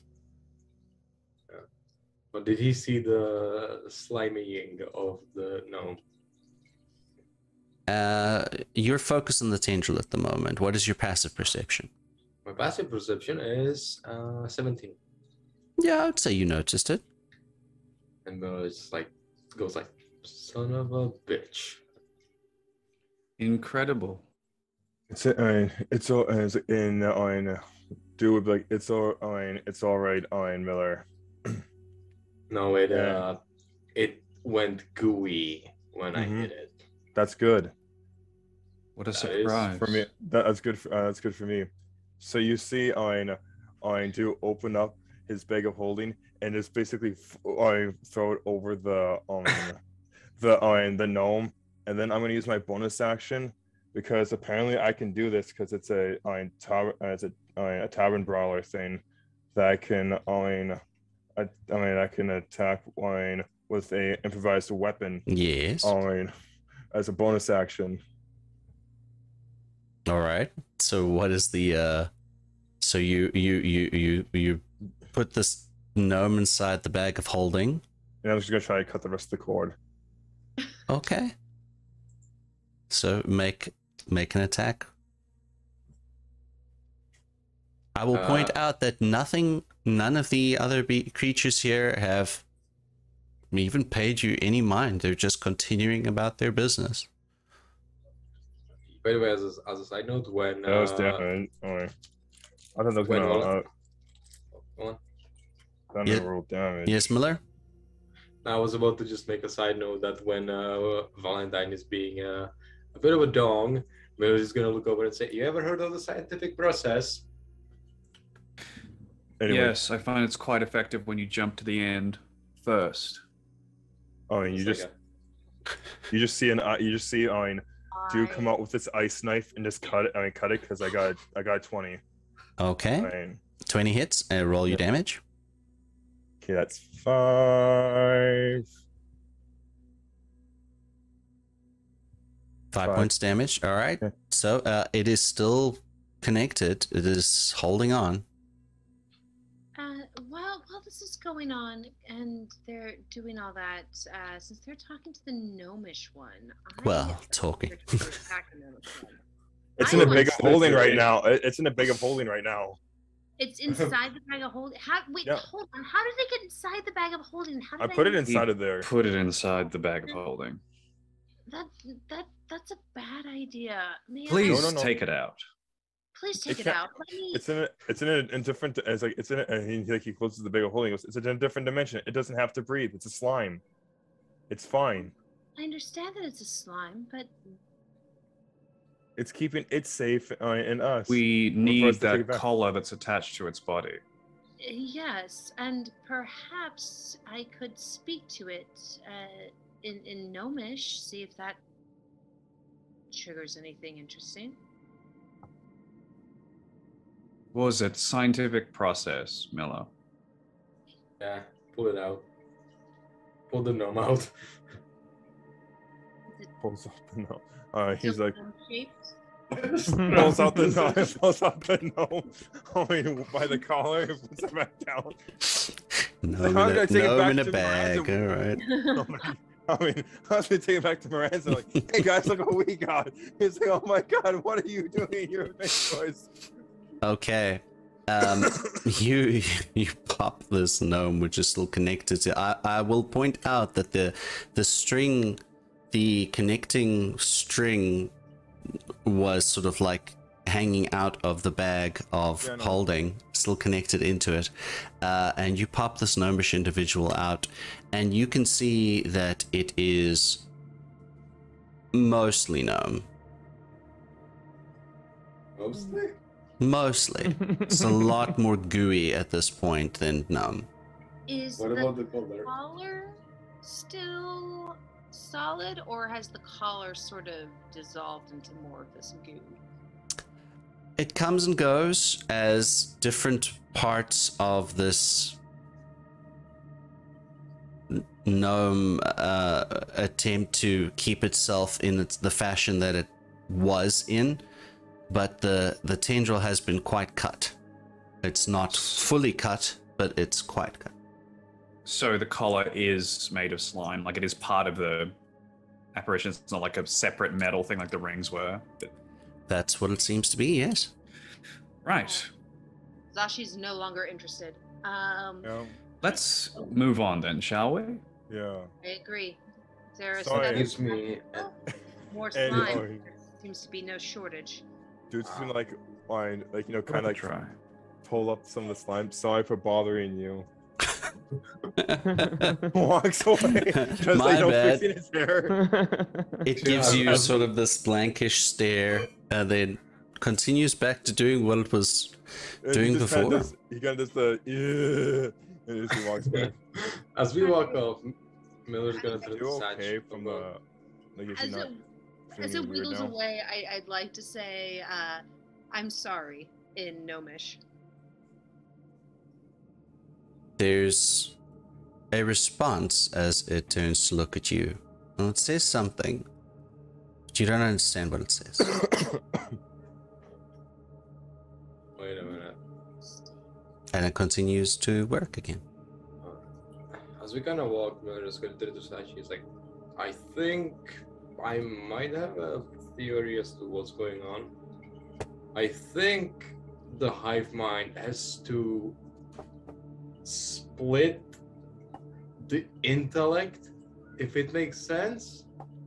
Like the hags got the most of it, and then these got just enough to.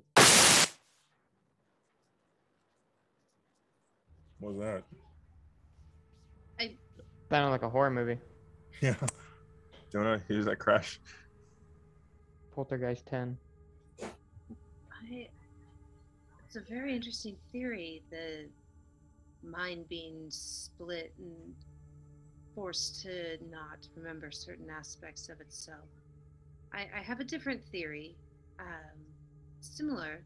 It's, what if these are all memories, things that happened before, that it's just replaying over and over again? There's no reason or purpose for these slime creatures to be building or pretending to build something with no materials. Well, The if they're not stirring an empty cauldron. That it's like it's engaging, whatever this thing is, it's engaging in actions as if it were routine without any real reason or purpose to it. Well, I guess if I guess if it's, you know, like you said, in routine, and if they're not in, if this improves us danger or anyone else, if it's just replaying memories, well, I think we can. It's all right to leave it be. This is a dangerous place in general.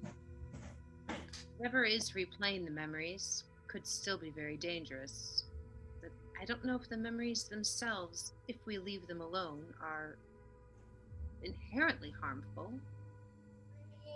I think that entirely depends upon whatever these creatures were when they were themselves. As we saw with the hags, they would fight to defend themselves. These unfortunate people don't strike me as having the will to fight to defend themselves. What about now? Oh. Yeah, you're there back. it is. You good? Right, yeah, Miller was actually about to say, oh, if these are memories, the hags reacted to us. That's what confuses me. Or did they react to? No, that seems too complicated. They reacted, but then they also did things that seemed strange, not purposeful or useful in the combat. Why did they touch the crystal when we were right there? And is it possible that they were that we were seeing the memory of when they were attacked by the paladin, and we just filled in the role of the paladin?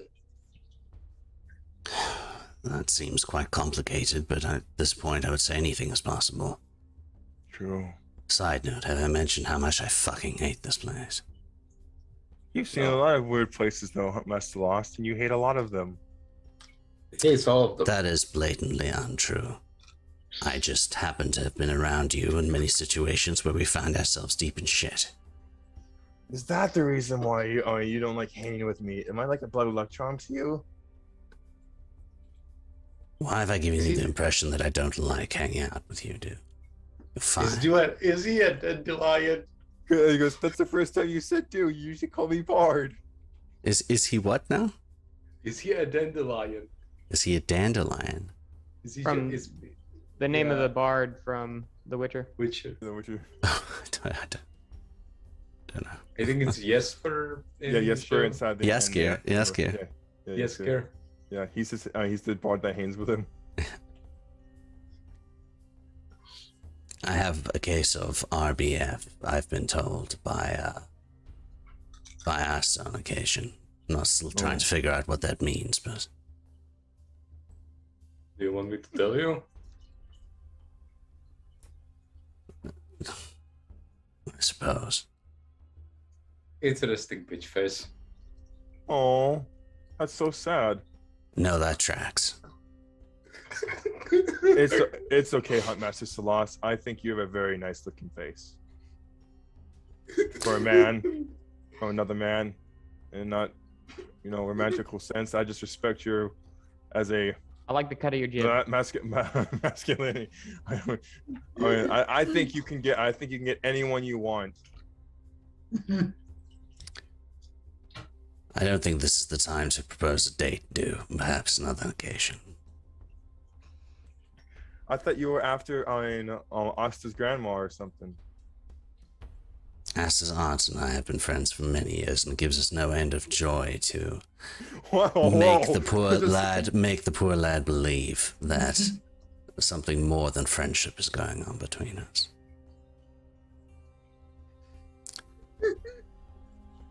Now, where to next is the question. Are you going west? We should leave these poor souls, memories, shadows, whatever they are, to their business and continue to find their master, the source. Agreed. All right. So, as you all begin to make your way back into the sort of large concourse area, you are able to see more of this sort of central part where you are, where there is another one of the crystals in the center of this wide open area. This is perhaps one of the biggest that you've seen so far.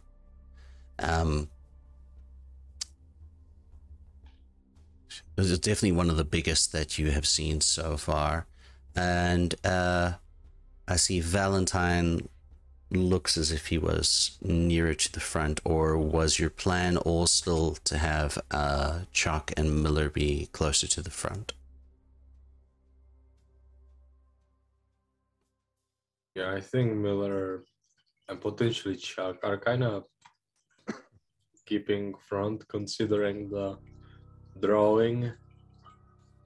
All right. So there is an enormous red crystal that is in the center of this room.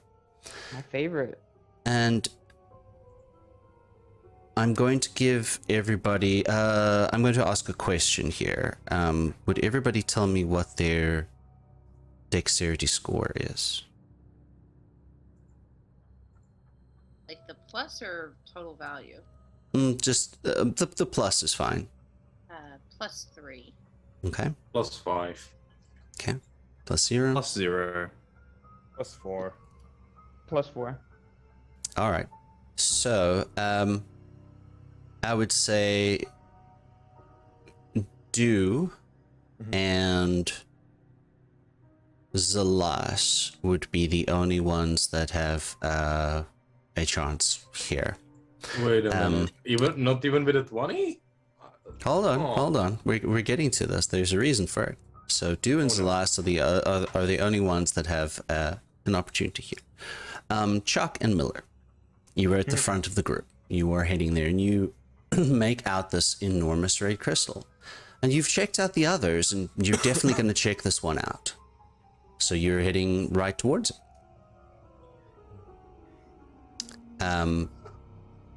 Are Do and Zalaska. So I assume all of you had these conversations. Valentine and Shashi had these conversations, as did Do. Was this all within range of Zalas as well? Yeah, I thought we were talking to Salas. Or were the three of you speaking about the effects that you've noticed on Chuck and Miller separately? Well, I thought Salas was with us. I don't remember if I had him there at that point in time, or as included in that conversation, because my understanding was that it was a softer conversation. I thought he was like kind of like Batman. He's 90% of the time quiet. When something needs to be said, he says it, and that's he is. But my feeling as a DM was that you were having a softer character interaction Okay, that's fine. potentially Whatever privately. So, but I want to know if he would have been included in that or not. I'll be fine with him included, or whatever Sashi and Valentine want. I'm good with that too. It was originally just a comment to Zashi, Mm-hmm. as intended. Since Zashi has the most scientific mind, Valentine went, this is the best person to tell what's Okay. going on so they can investigate. Yeah, I didn't hear the first part. I just asked if Valentine was worried about something because I took it that I didn't hear it. Okay. All right. So then, under those circumstances, Zalas is not going to do anything because he has not heard that part of that conversation. But Miller and Chuck are walking right up to the extremely large crystal in the middle. Whoa, guys, wait. Those are dangerous, remember? No, they've all been fine. As they're walking forward, and I'm sort of doing a no, wait, stop, because they don't way. I'm going to pull out my sketch that I did of the rune that was on the first one that we saw, and see if the rune that's on this one matches or if it's different. As this crystal is a lot larger, it's sort of easier to make out the rune, but still make a perception check. So you are just saying that to them? Are you going to let them proceed? Is my question. It's entirely up to you. I don't think I could stop them. Yeah, I was kind of do when he said, wait, those are dangerous. He kind of just put his hand out, and if they keep going, he like stops Valentine. I don't think you should get any. I don't think we should get any closer. All right. So here is how this is going to play out. As Miller and Chalk have the higher dexterity here, we will have. Let's see how fast everyone is. So Miller and Chalk and Do. You to see if you are able to put your hand in front of any of them. You can all roll. We'll make this athletics, I think. Well, that's more strength based. We'll make this acrobatics because this is just a test of how fast you are. 14. Not yourself, Shashi. Your score is not high enough. 30-20. I think he's going to succeed. Acrobatics. I do have evasion. You do? Oh yeah. He's going to catch Miller. I rolled a 16. Okay. Chuck? I got a 21. All right. So, I mirthfully leap. Chuck moves forward. You do manage to put your hand in front of Miller and ask him to stop. But Chuck is a little bit faster than the rest and comes right on up to the crystal to have a good look at it. And there is, all of you see that there is a pulse skin, roughly 20-foot radius. Chuck, please make a charisma saving throw with disadvantage. Disadvantage, you said? Indeed. What kind? Charisma. Oh, 14 plus charisma. 3. 17. So 17 total. Okay. Cool. I just love these crystals, dudes. All right. So you're up close to the crystal. All of you have seen the pulse that came out. Chuck was there when the pulse happened. How would you like to proceed? Shashi, you were making a perception check. Yeah, I rolled a natural one on that one. So it's Hey, 4. Master Salas, what do you think that pulse did? I don't like magic. I don't like when that stuff happens. It's usually a bad thing. It usually means bad Oh, things. shit. He rolled a natural 20. I was having him make just sort of like an insight check to have him think what he might think. This happened a few times now. The way that those people were acting. in the housing. The collars around their necks would lead me to think it has something to do with control.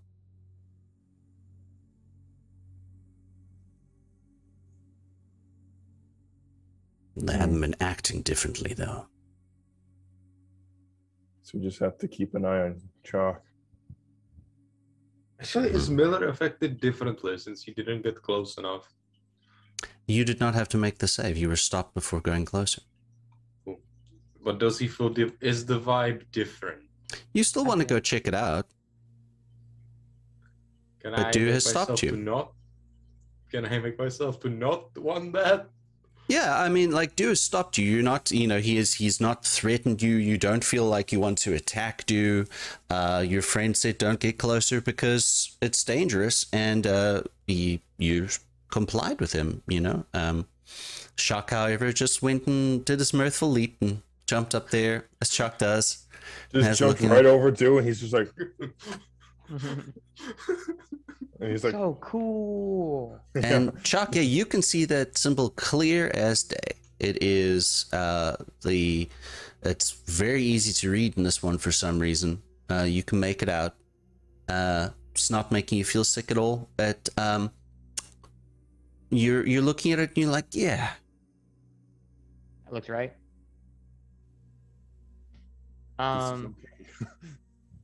And Would let me just describe the area a little bit more here now. There are paths that continue towards the west and then sort of like the northwest. Do either of those paths have a seemingly larger red hue? Something that would indicate that there's another crystal for me to ponder. I'm here for I'm here for the orbs. Make a perception check. make a wish at the end of the episode. Make a perception check with advantage. Oh man, so I got a 9 and a 1. I guess I'll go with the 9. Okay. Which is with a perception. Yeah. 11. 11. You're not Blinded sure, by- not 100% sure, but going in the more sort of like northwesterly direction just feels more right to you. Definitely this way, guys. You think- I'm like, do you guys think it's safe to go buy the crystal now? I'm not entirely certain what's happening, but Well, 20 feet would be like 4 of those squares, right? Mm-hmm. It has a 20-foot diameter from the center, so I will show you what the radius is now.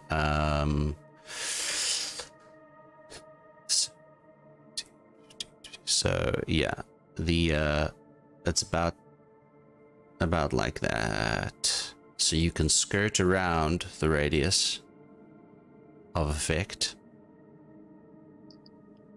So it's creating around the area effect. You can. After past the crystal, I want to look at Jacques, who I know fairly well, and I understand, you know, his biology very well, quite well, because You he's do? a big point of study for me. Can I like investigate him in some way and see if I notice something different or odd, a physical manifestation of anything that's happening with him in relation to these crystals? Okay. Yeah, a physical manifestation? So would you like to make a medicine check? Yeah, I think I'm gonna make a medicine check. Okay. Let's see if one of these dice will play nice with me and not stop rolling one. I'm going to say make that with advantage. Oh, Because you spend a lot of time with Chuck. You know his physicality very well.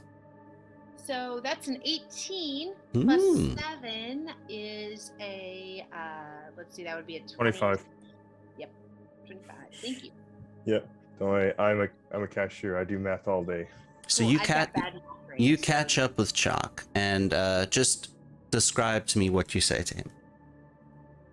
I'm actually going to touch him, and I'm going to let my dragon mark flow into my hand and kind of put my hands on either side of his face and sort of stare at him and look at the mushrooms, especially the ones that are growing in your space, and say, what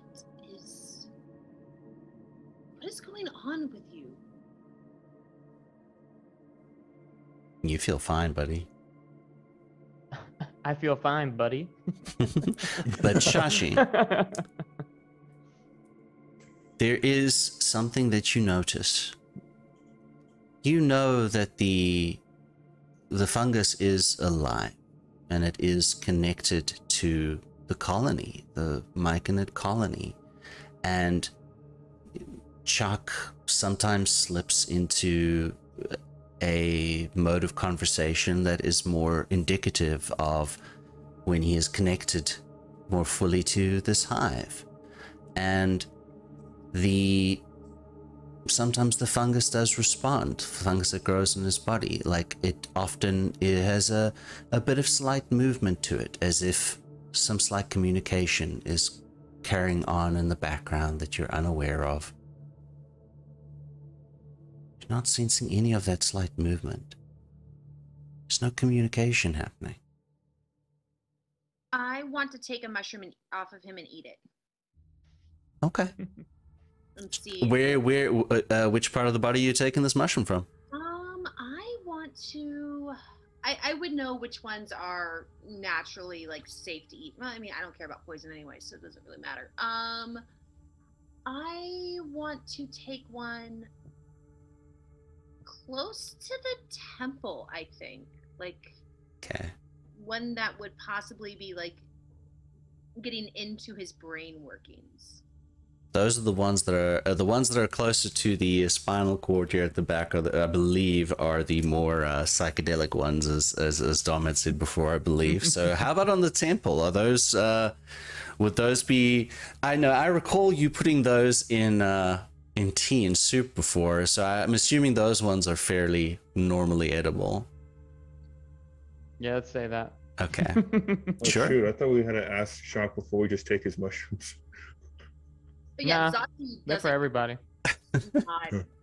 Share and share As life. far as Zashi is concerned, when it comes to Jocks and mushrooms, they are like, no, this is my science project. Like, this is mine. Like, He's not a friend. He's my pet.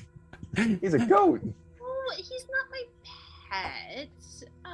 But there is a little bit of like, no, you're the experiment, and I get to poke you as I see fit.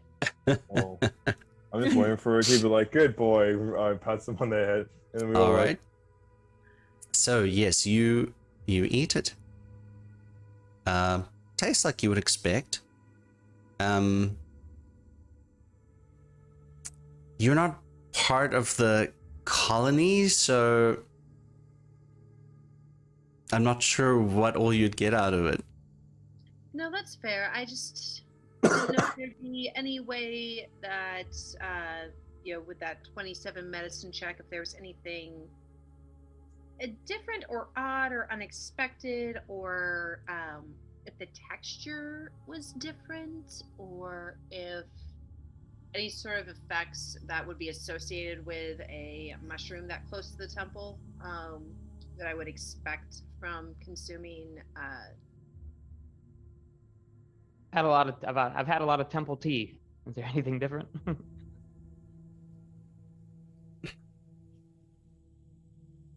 Not from eating it, no. The bulk of your information comes from more of the observation of the distinct lack of movement that you have come to associate with. It must be the colony talking with Chuck. Or each other. My hand still. I put the hand that had plucked the mushroom back on to his face. Say, there's something in here. I don't think. Can you hear them still, or have they gone quiet? They look like they're quiet. Do you feel them? And so I am just as far as I'm as far as I'm concerned, everything is hunky dory. True. Or However, your friend is asking you something specific. So you can make an insight check with disadvantage on yourself. Dope. Okay, well, we got a pretty high one, so let's just hope this one isn't terrible. Oh, yeah. 15 plus insight, you say. Mm-hmm. Where is the insight? 2, 17. 17.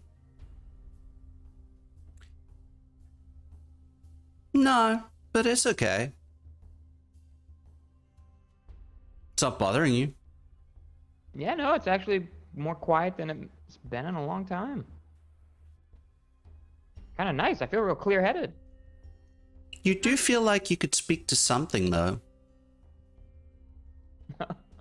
But that's okay, too. I mean, there might be something else here I could talk to. You know, I'm just having a good time. Everyone's here. It's a party.